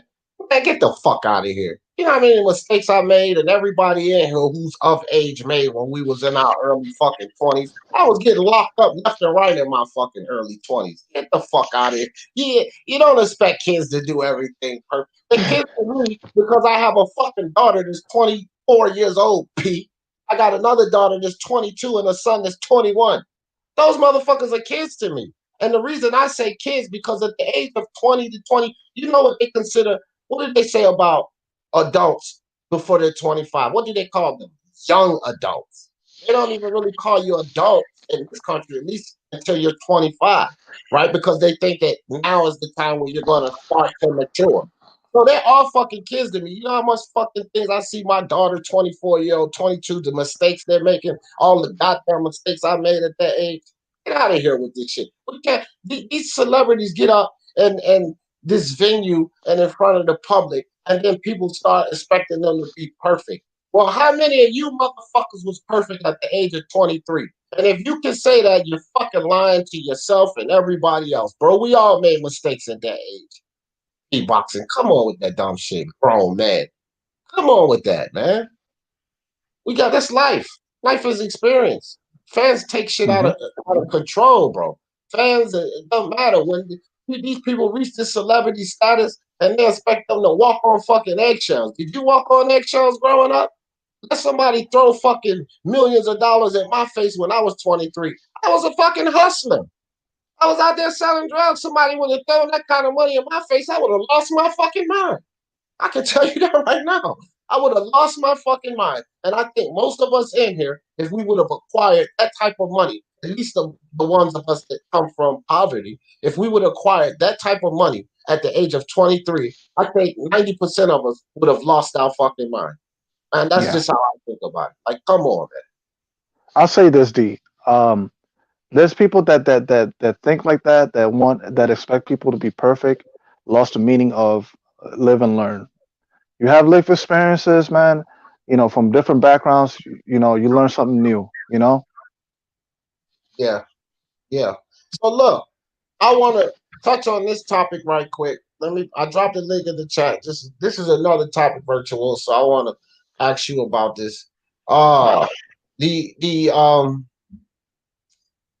pull this shit down. All right, the Jermell Charlo 4 belt undisputed, bro. We already, before we even get to 2021, we got an obstacle, a potential obstacle in this. They're talking about now Tszyu and Brian Castano could be in play because Teixeira may be unable to defend in time. Okay, so if Patrick Tiexiera is unable to defend, is unable to set a fight with the mandatory challenger Brian Castano by January 6th, then Tszyu could face Castano for the belt because they're going to strip him of that belt. Well, I don't know why Teixeira and them are having a problem, but they're having a problem securing this fight. And the WBO has told them that if they don't secure this fight by January 6th, then Tszyu is going to be fighting Brian Castano. But here's the kicker. The winner of that fight, the WBO is going to grant Patrick Tiexiera a challenge. I mean, the opportunity to fight for that. So this just kind of puts a monkey wrench in Jermell Charlo because Jermell Charlo is wide open right now. All he was waiting for was Brian Castano and Patrick Teixeira to jump in there and fight. And I'm pretty sure that Castano would have beaten Teixeira, right? Then that sets Jermell Charlo clean 2021. Shit, probably June of 2021, 4 belt undisputed. Jermell Charlo versus Brian Castano because it would have been all in-house PBC. But now with this situation with Patrick Tiexiera not being able to secure that January 6th date, the WBO said they ain't gonna wait. They're gonna strip him, but they will give him the first crack at the winner. But that puts 2 fights in front of Jermell Charlo and potentially taking that thing to the end of 21 or early 2022. It's just another obstacle for 4 belt. We just talked about 4 belt undisputed in the live I did a few days last week on this channel, and that was one of the fights we had up there high as a high probability of us getting that fight in 2021. This situation here just throws a fucking monkey wrench in it. Okay, so Patrick Teixeira, he's the WBO super welterweight champion, right? Correct. And so if he doesn't, secure the fight, with this mandatory, he could lose the belt, right? They're going to strip him, but they said they're going to strip him, and that Tszyu and Brian Castano will fight for that title. And if Patrick is ready after that title, then he'll get a crack. He'll get the first crack at the winner, which means that puts Jermell Charlo 2 fights behind now. Yes, yeah, that's problematic. I'm not sure why. Exactly what's wrong with Patrick Teixeira. I guess an injury, right? Yeah, no. I don't think it's an injury. Hold on, let's read down a little more here. It says the winner of the potential Tszyu Castano bout will have to make a mandatory defense against Teixeira. They know the situation. If he doesn't get in time, he's going to be stripped of the title, and Castano and Tszyu is on the cards. WBO chairman Danny Lay said, okay, so obviously the winner that would have to fight Teixeira because he's not being demoted for any other reason than visa. So there it is. He can't secure a visa. So it's not an injury, and they're not demoting him. It's just a pandemic situation. So they're giving him the benefit of the doubt because they understand because of the pandemic situation, he can't secure a visa, right? I see. Right. Yeah, that was the initial problem with Ubali Donaire fight. That I was looking forward to this month, Right. but unfortunately, he couldn't get the visa, and Donaire tested positive for COVID. So yeah, man, this is another COVID strikes again, man. Just delaying these fights, man. And I'm not even too comfortable with all of that COVID shit because if y'all haven't heard, Dillian White and Alexander Povetkin is going to be pushed back further, and they're saying because Alexander Povetkin needs more time to cure from COVID. But again, bro, I said this when they announced. It was a few weeks back. I was like, man, is this COVID situation another way to delay fights? Because you can't argue it. like as fans, we can't say, "Damn." You know what I mean? Because if they come out and say, "Oh, he got COVID," what are we gonna say as fans? Be mad because the motherfucker attracted COVID? We can't be mad at that. And so that's just an easy excuse for them to delay fights. Look, they're talking about Dillian White, and uh, and it could be the same thing with this Jermell Charlo situation because you delay that fight till the point we know we'll have fans back then. Like all of this COVID situation to me could be a way to delay fights without the fans complaining because we cannot complain about somebody attracting the sickness. And if the fight gets delayed because of that, the fans can't complain about it. They're gonna have to understand. How the fuck do we know as fans that these guys are actually coming down with this shit, man? We don't know that. We don't Hey, know what that. up, D? What What's up, up, L Dog? Virtuoso? Salute. What's up, L Dog? Hey, a little off topic, but I've just saw the news pop up, man. Shakur Stevenson averaged 1.5 million views on his fight, so that's good news. Yeah, that's pretty good, bro. That's pretty good. Hey, L Dog. Hey, D Jefferson. What's up, Calvin? I want to ask you and L Dog something. Calvin, I'll start with you. I'll let L Dog.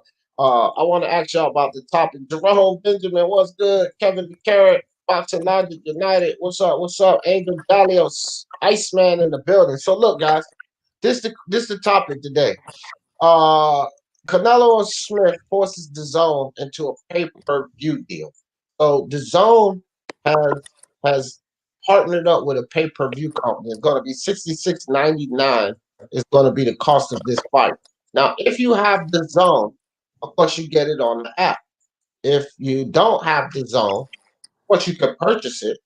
But if you don't get DAZN purchased in time, I guess for $20, you have to buy the fight for $66.99. Now, here's the thing: when you pay the $66.99, it also you're not just getting the fight. You also get a redeemable voucher from DAZN to get a free subscription from January until April of 2021. So, what do y'all think? Because DAZN came out with the motto, "We smashing pay-per-view, we against pay-per-view, fuck pay-per-view, blah, blah, blah, blah, blah." Now they're in bed with pay-per-view. Elma, what you think about that? So in other words, it's like paying for 4 months, right? Yeah, plus a fight. You'll get the fight and then you automatically have 4 months along with it. Yeah, because I already had the subscription, bro, and I just saw your thumbnail and I got scared for him, and I was like, "What?" I was like, "Hell no!" But now Yeah, that you explained it, now I know the situation. yeah. So no, you're good on it. If you already have the subscription, then you already good. But Yeah, I was gonna throw hands. what do you think, L Dog, about that situation? You on mute, L Dog. Oh, shit! I just got back, but this about the whole Canelo thing. Yeah, and DAZN jumping in bed with a pay-per-view deal. I mean, to be fair, it's not really a pay-per-view. Like, I looked into it a bit. It's kind of a little different. It's pretty much you can buy it as a pay-per-view, but you're just really buying DAZN. Man, I just went through all of that, motherfucker. I'm just asking you what you think about the situation. I just explained all of that, L Dog. I don't know where you went to. Ah, man, someone was knocking at my door, so I I had to go. But yeah, shout out to Canelo. It's gonna be a good fight. But me, I don't have much thoughts on it, to be honest. Like, to me, it's a good fight, but it's not one that I've been thinking a lot about. Like, D, I want to know what's your prediction, bro, so I can make some money. I think right now I'm trying to decide 8 through 10. The problem with that on the gambling side, is that you Cameron, let me put you on mute for a second. You got a chainsaw in the background. But the problem with that, dog, is 8 through 10, where I'm thinking you don't really get a bet like that. You get 7 through 9 or 10 through 12, right? So if I would advise you to bet right now, I would say do the 7 through 9 because it's more odds there. You'll get 2 rounds instead of one. Because I think somewhere between 8 through 10, he puts them away. He goes in, he's going to get inside on him. We know that. Ryder was able to get inside. He's going to work his body earlier. It's going to be a fight. Callum Smith is going to do his thing. He's not coming in there just to lay down. But Canelo's going to punch and break him down. He's going to get him to drop those elbows in the later rounds, and then he's going to come up top. I'm thinking the right hook is going to take him off. a similar hook to what he hit Kovalev with, but Callum Smith, he'll hit that with him because his elbows will be dropped because of Canelo digging to that body. You understand what I'm saying? Then he'll catch him upstairs and put him away. And I'm thinking that'll happen somewhere between 8 to 10. So on the betting side of it, you could hedge the bet. Like if you plan on betting $50, just do a bet where you go 7 through 9, and then do another bet where you go 10 through 12. That way, either way you'll get way more than $50 off of either of those bets. You know what I'm saying? Yeah, I mean, I was thinking 9 through 12 because, I mean, me personally, like, I think Canelo, he will, I think he most likely will stop Smith, but to be honest, Canelo is not the biggest puncher, and I do see what you mean about the body shots, but I think maybe Smith can weather the storm due to his size and make it maybe through, I reckon 9 to 10. 9 to 10 to me seems like the sweet spot for the stoppage because Canelo, I think, is going to have to break Smith down, and I think it's going to take some rounds to break a bigger man down.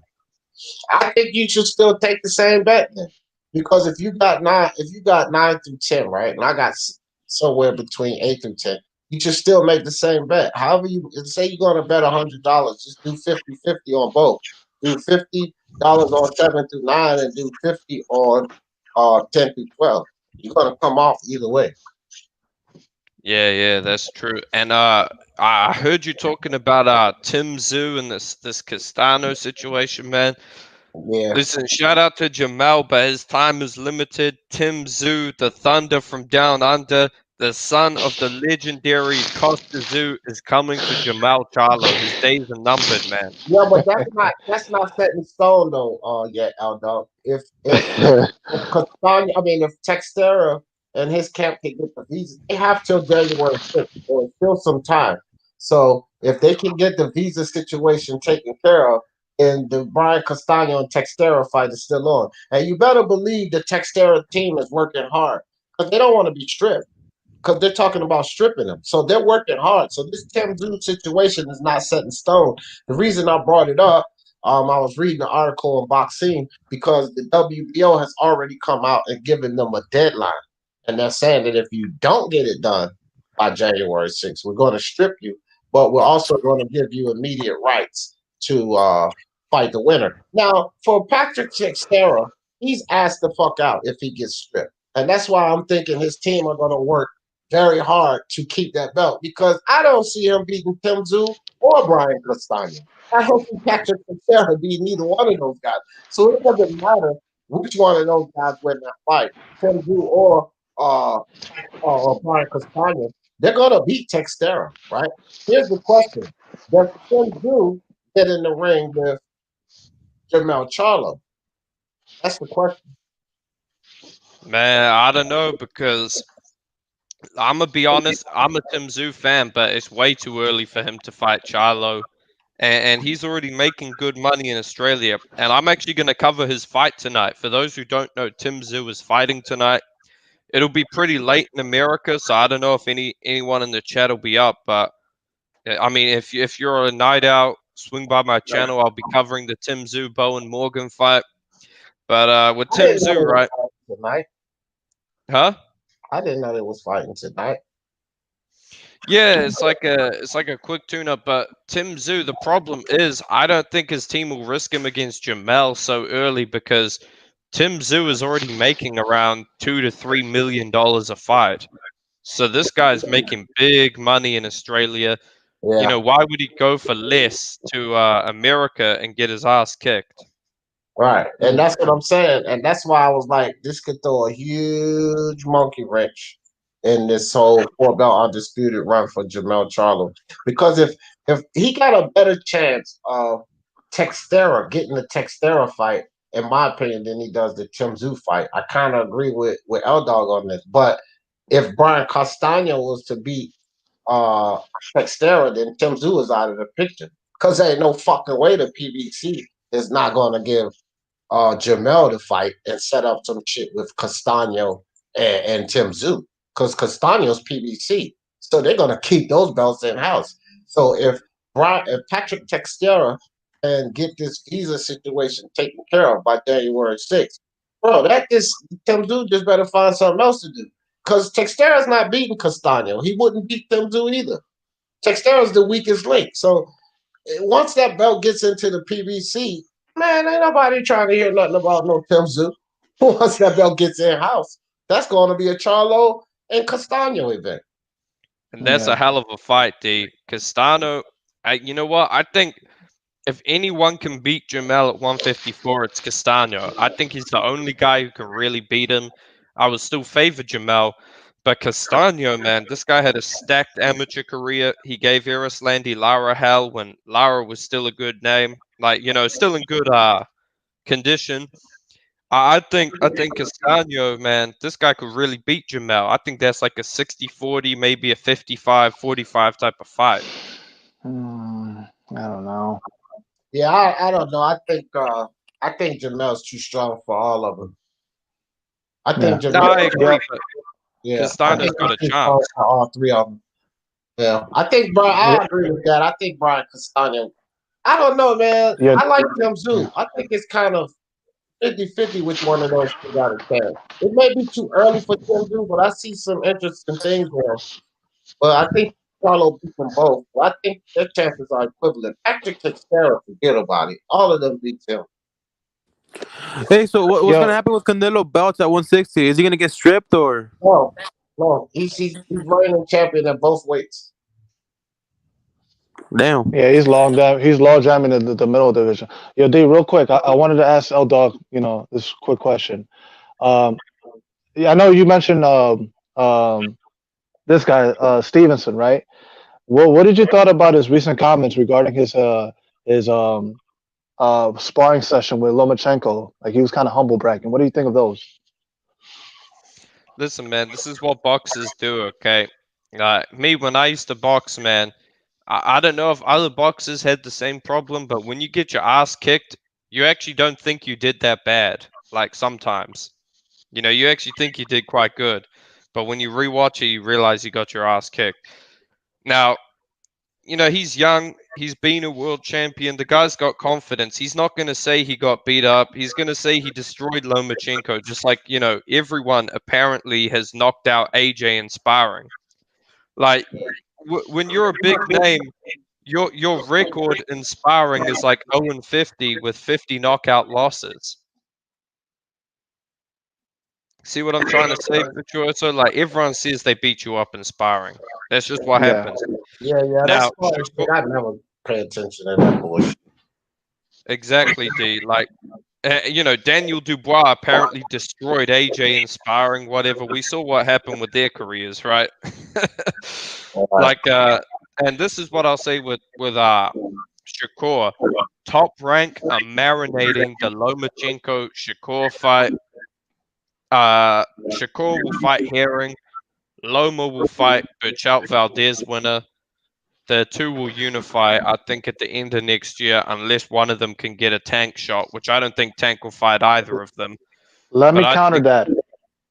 I read in Loma's Facebook page, right? Officially from Eagles Climb is that Loma is staying at 135. Yeah, I read that too. Like, he wants the Lopez rematch, but Too late. To be honest, he's not going to get it. And I think when he can't get it and he sees that Top Rank can only really offer him like a vacant title against someone, because I think he'll just go back down to 130, because 130 right now, you got Shakur, you got Jojo, you got Burchout, you got Tank. Like, you got a lot of big fights at 130. It's more of your natural weight. I think Loma's better suited at 130. Yeah, that'd be a smart move. Depends on his footwork.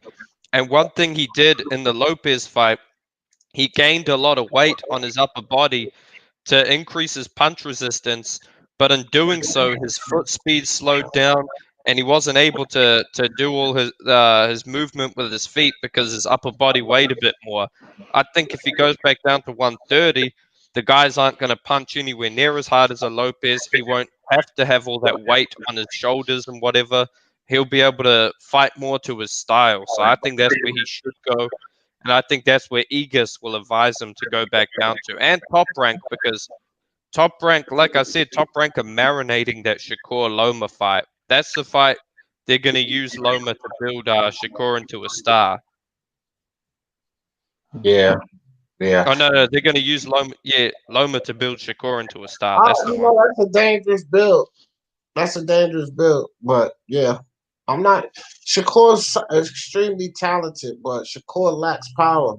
And Lomachenko's just I don't take shit away from Lomachenko because of that Teofimo loss. I think guys that are more his size and don't have that punch threat that Teofimo have, I still think Loma takes these guys. That's just how I see Lomachenko. I still think he takes Devin Haney.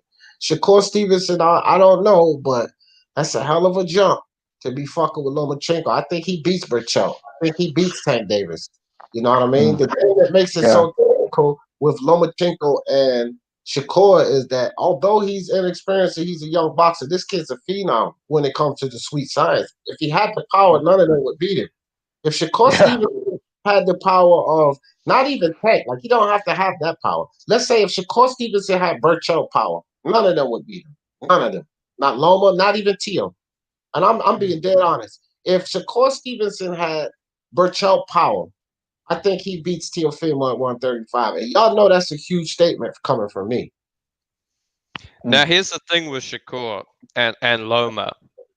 I mean, I believe Top Rank will find some way to make sure Shakur wins the fight. That's just how the business of boxing goes. And the business of boxing, Bob Arum is a piece of shit, right? Now that Loma lost to Lopez, there's no way in hell he's going to risk losing a potential superstar in Shakur to a guy with 2 losses, okay? But if the fight is a fair fight with no corruption, I think it suits Loma a lot more, given that Loma has more experience against elite southpaws in the pros. Like, what southpaws has Shakur really fought? He fought Tucker Khan Clary, right? But has he fought a Gary Russell Jr., a Luke Campbell, a Jose Pedraza? These guys are much more skilled southpaws than a Tucker Khan Clary. But also, the reason Lopez had a lot of success against Loma was the power. It kept Loma honest. You know, Shakur is a natural back foot fighter. Shakur does not have the power or the size really to push Loma on the back foot. I think Loma will be on the front foot. Loma will not be worried about what's coming back at him too much. Right. You know, every fighter will be worried, but he's not going to be super concerned with what's coming back. And it's like when Pacquiao fights someone who he doesn't respect their power. Remember what Pacquiao would do to them. He'd overwhelm them with the angles. He'd come in reckless. And he can afford to do that because what's coming back is not enough to keep him off. And that's what I think about Loma. And also, interesting fact, if you look at Shakur's amateur career, who did he lose to the most? Southpaws. Yeah. He said Callum going to be a lot stronger than Kovalev, D. And be a lot stronger than him, too. Yeah, man, look. Let me tell you something. I know that Callum Smith is going to be a lot stronger than Kovalev, which is why Kovalev got knocked out earlier than I'm giving Callum Smith credit for. Did you realize that? Kovalev got knocked out earlier than that. I'm saying that. Oh, he got knocked out in the 11th, didn't he? Oh, I thought he got knocked out in the 7th. Did he go that long? I'm pretty sure it went to the 11th round. Oh, well. Okay. Yeah, when I say comments like that, I'm like, okay, hey, I thought skills pay the bills, not strength. Yeah, I'm getting ready to check this out though. I mean, he's probably right. Oh yeah, he did get stopped in 11, but even still, man, I don't change my position on that because the body, man, the body. Canelo's going to get it. Look, here's the thing: we can say Callum Smith is strong, and touche, Eldar. Thanks for the correction. We can say that Callum Smith is stronger than Canelo, but this is what I'm gonna tell you, Jerome. Canelo is stronger than John Ryder. Much better boxer than John Ryder. And look what John Ryder did to Canelo. So that's what I'm gonna throw at you, Jerome. You know what I think about Kovalev though, right? I'm starting to think Kovalev was really shot to pieces because, and I don't want to take credit away from Canelo. He is the pound for pound #1 fighter. However, I'm gonna say we saw Anthony Yard get outboxed by Lyndon Arthur, man, and Anthony Yard gave Kovalev a hell of a tough, like a way tougher fight than he gave Lyndon Yeah, Arthur, but in my opinion. That was Yard. That had nothing. Let me tell you something. Let me stop you right there with that, Elgar. That had everything to do with Anthony Yard. When Anthony Yard went into that fight with Kovalev, he won't standing back, shining, trying to look pretty, doing all of these sweet moves, but throwing nothing. He was throwing that He was moving that Kovalev. He and Linda Arthur is not a more threat. He's not a bigger threat than Kovalev. I don't know why Yard was standing on the outside doing these little side to side feints and not throwing shit. So I don't think it had anything to do with the true opponents. That was all Yard. And fucking Pondy's stupid ass. Did you hear him in that fucking corner? Oh, just breathe, relax, man. The right hand is there. Just take the right hand. Okay, that's great instructions on telling them how to get inside around that jab, you fucking idiot. So I think between Thompson and Yard's performance is what the difference was in those fights. And it didn't really have anything to do with Lyndon Arthur or Kovalev, because if you look at the way Yard fought Kovalev and you look at that fucking abysmal performance against fucking Lyndon Arthur, that was all respects to Yard. It had nothing to do with Kovalev or Lyndon Arthur. He was sitting there trying to dance and shine on the outside, getting jabbed in his fucking face by Lyndon Arthur, trying to look pretty and do all of these Man, I didn't like none of that shit. It was a horrible performance. There was just against them. that there were just so many unnecessary movements, man. It's like where are the where are the punches, man? How do you take control of the fight without throwing anything significant? You know? And when I was doing the fight versus Rose, I was like, bro, look at the reaction. He was getting so many reaction off those feints from Lyndon Arthur, right? He was getting the reaction, and he wasn't capitalizing off of them. He would get the reaction. He wouldn't go to the body. He would get the reaction. He wouldn't throw the 1-2. Like, what are you fainting for if you're not trying? When you feint a guy, you're trying to figure out first and foremost. See, this is what I'm saying. Yard was sitting back there styling, trying to look pretty. But it's showing me that he doesn't understand the sweet science, because when you feint a guy, you're feinting him first to pick up information, to download data, to see what movements he's going to do, right? That's why you got foot feints, head feints, because it replicates a certain punch or a certain movement that you're about to make, right? And then so when you throw these feints, but you don't make that movement, you're basically just trying to gauge that opponent's reaction, what he's going to do. Well, Yard was getting what he wanted from Lyndon. He would throw some feints, and he was getting exactly what any fighter would want. And it seemed to me that he didn't have the wherewithal to understand that this is when I need to capitalize. And that's just a lack of IQ, a lack of training, which is definitely obvious with this idiot Pondy.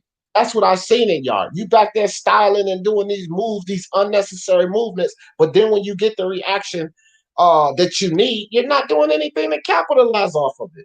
That's what I saw that fight. He's trying to style and look pretty and utilize boxing moves that, to me, he don't even understand. No, he doesn't, and that reflects poorly on. Yeah, and that reflects poorly on Tude Ajayi, his training. Big time.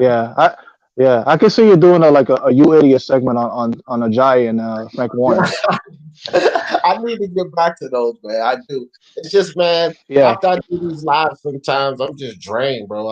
I don't even know. My energy levels are down so much, guys. Like, I'm a physical guy. Like, prior to 2 years ago, man, I used to work like 15 hours sometimes, and that was after I would get up every morning and I would work out. And 3 times a week, I would jog 3 miles, right? 3 times a week, I was getting up early before I go to work. I would work out, I would do my workout regimen, and then I would jog actually I would jog first and then do my workout regimen. And I would do the working out 6 days a week, and I would jog 3 days a week. But when I got sick, it's like a lot of shit. I couldn't do things physically. But anybody that is accustomed to working out all the time, do you understand that if you can't get that work, like the energy levels are fucking in the toilet, fam. You know what I'm saying? Yeah. And Yeah, I hear you. couple that with this fucking this surgery and the recovery, bro. My energy is shit, man. Sometimes when I get off these lives, I fell asleep on Punch Drunk Live because I got off this live and I went to talk to him, and it was like 8 people on the panel, and next thing I know, I wake up and the damn screen is thinking. The damn live was Oh man.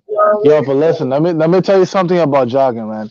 You got to do that. Like for me, from my experience, man, I learned that you don't jog or do exercise in concrete. Not at all, man. That's gonna lead to foot problems, and I'm suffering from that right now. yeah. It's better to just go to the gym and Or do that track. on the treadmill. Right. Yeah, exactly. It's track where Yeah, they it'll have the give you spring. foot problems and it could give you knee problems. Jogging on concrete.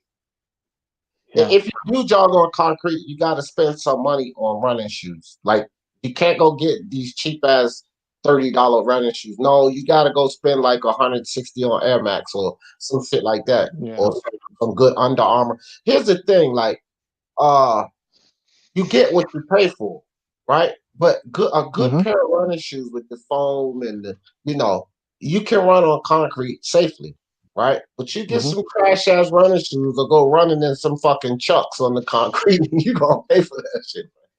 Oh So yeah, man. you gotta have the right attire because these running shoes that these companies are designing, they're doing the science on it. They're doing the science on running on the concrete. So they're designing the shoes so that it'll be safer because they understand that people run around their neighborhoods, or you know what I'm saying? And so they're designing these shoes to run. But if you're not spending the money on those shoes, Virtuoso is exactly right. I got 2 good pair of running shoes. So I do Yeah. run like miles around my neighborhood. But again, I agree with you. A dirt track, a regular track, or a gym. That's definitely the way to go because it's padded. Those floors are padded, and then running on dirt is a lot different from running on concrete. Actually, running on dirt Yeah. is more tough. It's a tough task. Yeah. Yeah. I suffered that like through because I jump rope, and that's basically where I basically hurt myself, man. The thing is, you're not supposed to like jump like vigorously when you're trying to skip rope. You got to pace yourself, you know. And when you Yeah. don't pace yourself, you try to force the issue, and then you try to basically pound your foot on that hard surface, man, and that's not good at all. No, Angel Gallios, I agree. He said I'm not a Charlo fan, but the one at 154 proving himself at 154. He avenged his loss at 3 titles, so yeah. I'm not a Jamal fan. I'm a Jermell fan though. Jermell's one of my top 5 guys. The funny thing with the Charlos is I used to be fans of both of theirs, but and Hmm. Tank Davis, he was another one. But when I watch these guys, look, if I'm a fan of yours and you start fucking around. You ain't moving the right way. And see, the reason I stuck it out with Spence because he was fucking around in between fights. He was moving good. He was moving, taking good fight, and he was winning. Tank Hmm. Davis, Jamal, and Jermell at one point was on some foolery, fam. They was on some foolery, but Jermell, as soon as he decided to take the rematch with Tony Harrison. I said, okay, he didn't show hard. He cried on the stand, but I'm gonna see what he do in this Harrison fight because if he beats Harrison, he was already winning me back when he went in there and destroyed Cota in between the Harrison fights because he absolutely destroyed Cota. He goes in here and beat Tony Harrison, then he's back in my good graces. And so he beat Tony Harrison, but the thing that put Jermell Charlo right back with me where he used to be was the call outs after that fight. I said, that's what the fuck I'm talking about. No more bullshit. Because after he beat Tony Harrison, he called out 3 names, and I was supremely impressed by that. He said Iris Landy Lara, who holds the IBO belt. He said Jaron Hurd, because even though he don't have a belt, that's something that still needs to be handled. And then he said Jason Rosario. I was like, hell yeah, Jamel. That's what I'm talking about. That's showing that you're trying to go uphill. And 2 weeks later after that, he flamed his own brother about turning down the Canelo fight. So I was like, yeah, Mm. Jamel's my dude again. He won me back. But that bullshit Jamal's doing, that idiot should have took that. Fuck you, Al. I'm taking this Demetrius Andre fight. But of course, you know, Al got the power. So he didn't say, fuck you, Al. He said, okay, Al, I'll turn it down. Yeah. They he just submitted, to Al Heyman's, business practices, man. You got to have the business acumen to really navigate this fight game, man, and that's what I feel that Jermell Charlo is lacking. Yeah. You got to do what's best for you. A lot not of for guys Al in Heyman. the PBC is lacking that. They rely on Al Heyman. A lot of Yeah. them are lacking the business acumen. They just rely on Al Heyman. Kevin DeCara Mhm. said, yeah, Harrison was getting robbed on the cards. Yeah, but that shit don't mean nothing. That's why you stop a guy. You don't let it go to the cards. So Joe Joyce was getting robbed on the fucking card. So you take it out of the judge's hands. So yeah, they might have had to fix it and all of that, but it don't matter because Jermell ain't let nobody say it was a fix. He didn't give it a chance to say, oh, that was a robbery. He didn't leave it up to that. He knocked that motherfucker out. Joe Joyce, he didn't leave it. He didn't leave the chance for the fight to be a robbery. He knocked the motherfucker out. That's the thing with a knockout. Don't matter what these stupid ass networks and these greedy ass promoters do and grease these judges' palms. When you knock a guy out, you take all that away from them. They don't wasted their fucking money. Because I can tell you this right now. Those judges that they paid off, they won't give them their money back. Oh no, hey, because he got knocked out. Thank you for this 50,000 you gave me, but that's going in my account. It ain't no Yeah. refund on that shit. So when they set these fights up and put the fix in, when a guy goes in there and knocks him out, they just obliterate all of those plans. They take it out of the judge's hands, so all of that fuckery doesn't get a chance to surface because they stopped the guy. So he might have been getting robbed on the cards, but that means absolutely nothing because Jermell stopped him. Mhm. And that's what fucking this guy. Fuck, I forgot his name now. Which is fucking, right? Because this guy. Who was I talking about? That we were talking about. Damn, I'm blanking out. We've been talking about a lot. Was it Jermell? Was it Teixeira? Was it the light heavyweight? The light heavyweight? Yeah. We was talking about light heavyweights. Yeah, we were talking about when we was talking about Tunde Ajayi, we was talking about we damn sure was Anthony Yard and Linden. Anthony Yard, exactly. Yeah. Anthony Yard shouldn't have left any doubt at all among the judges. You take them out of it, man. Right. None of that. Right. Yes. Right. Anthony That's the Yard, lesson. and here's the thing with Lyndon Arthur. He ain't the biggest puncher. Anthony Yard didn't even take no risk. Like, he got a chin. I've seen him take some really good, clean shots, right? He didn't even take risks. He's standing like what Smoke said. He was practicing social distancing. You know what I'm saying? Yeah. In the ring practicing social distancing, man. Like, dog, the game. Get in there and beat this motherfucker up, Anthony Yard. You trying to man. with a superior jab to yours and longer length and longer height, and you're not the greatest boxer, and you're gonna try to get in there and outbox him when you don't even know that motherfucker didn't show any ability to set traps. Which means is Tunde Ajayi even teaching him how to set traps? No, it doesn't seem like it, man. That is just such a waste of power, man. Oh yeah, I seen that. Gilberto, that's my dude. Zudo Ramirez 40-0, 26 knockouts versus Alfredo Lopez 32-3, 25 knockouts, 12 round for the NABF light heavyweight title. Fight TV Thursday. So Zudo Ramirez, I need to hit it. Well, I don't know. He's probably busy in camp and all that shit now. I'm gonna hit him up after the fight. I'm gonna try to get Zudo on here after this fight, man. I always talk to this dude behind scenes, man, but like he used to translate. He don't speak. He doesn't do English pretty well. So I'm gonna have to get punch drunk Raider, somebody on here to translate for me. My stupid ass should know Spanish myself, but whatever.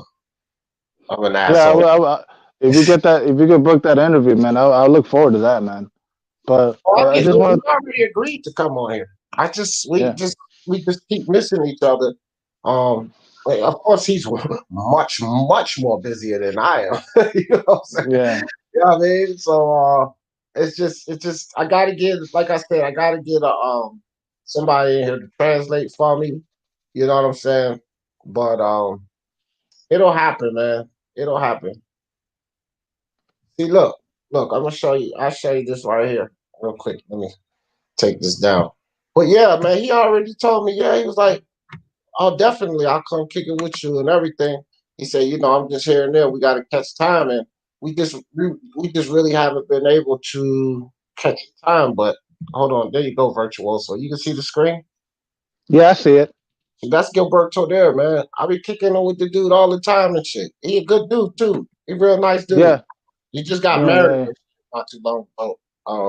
Which is why he was supposed to come on the show, but then he was dealing with the wedding and all of that stuff. So, you know, and congratulations again anyway, Roberto. But yeah, he just got married recently. So, you know, man, look, these guys got lives. They got this sport. So whenever they could Mhm. get a chance to come on here and kick it with me, that's cool. But I don't press for those interviews, man. I don't. And I stopped Mm. like putting it up. If these guys jump in, I always send them the link. If they jump in, then boom. You know what I mean? But I don't set them up because these guys are so busy. And then if you set it up and you got people waiting for you to do a fucking interview and then they don't show up, then it is what it is. You know what I Yeah. mean? Nick, what's up? You said big Mm. all right, guys. So I'm getting ready to take off. I gotta get a shower, man. Okay, Fabrizio. Yeah, I got that. I'll hit you up for sure when definitely, bro. That means you on there too. So yeah. Well, give me about. I really learned really quickly, man. Give me some months, about 8 or 9 months.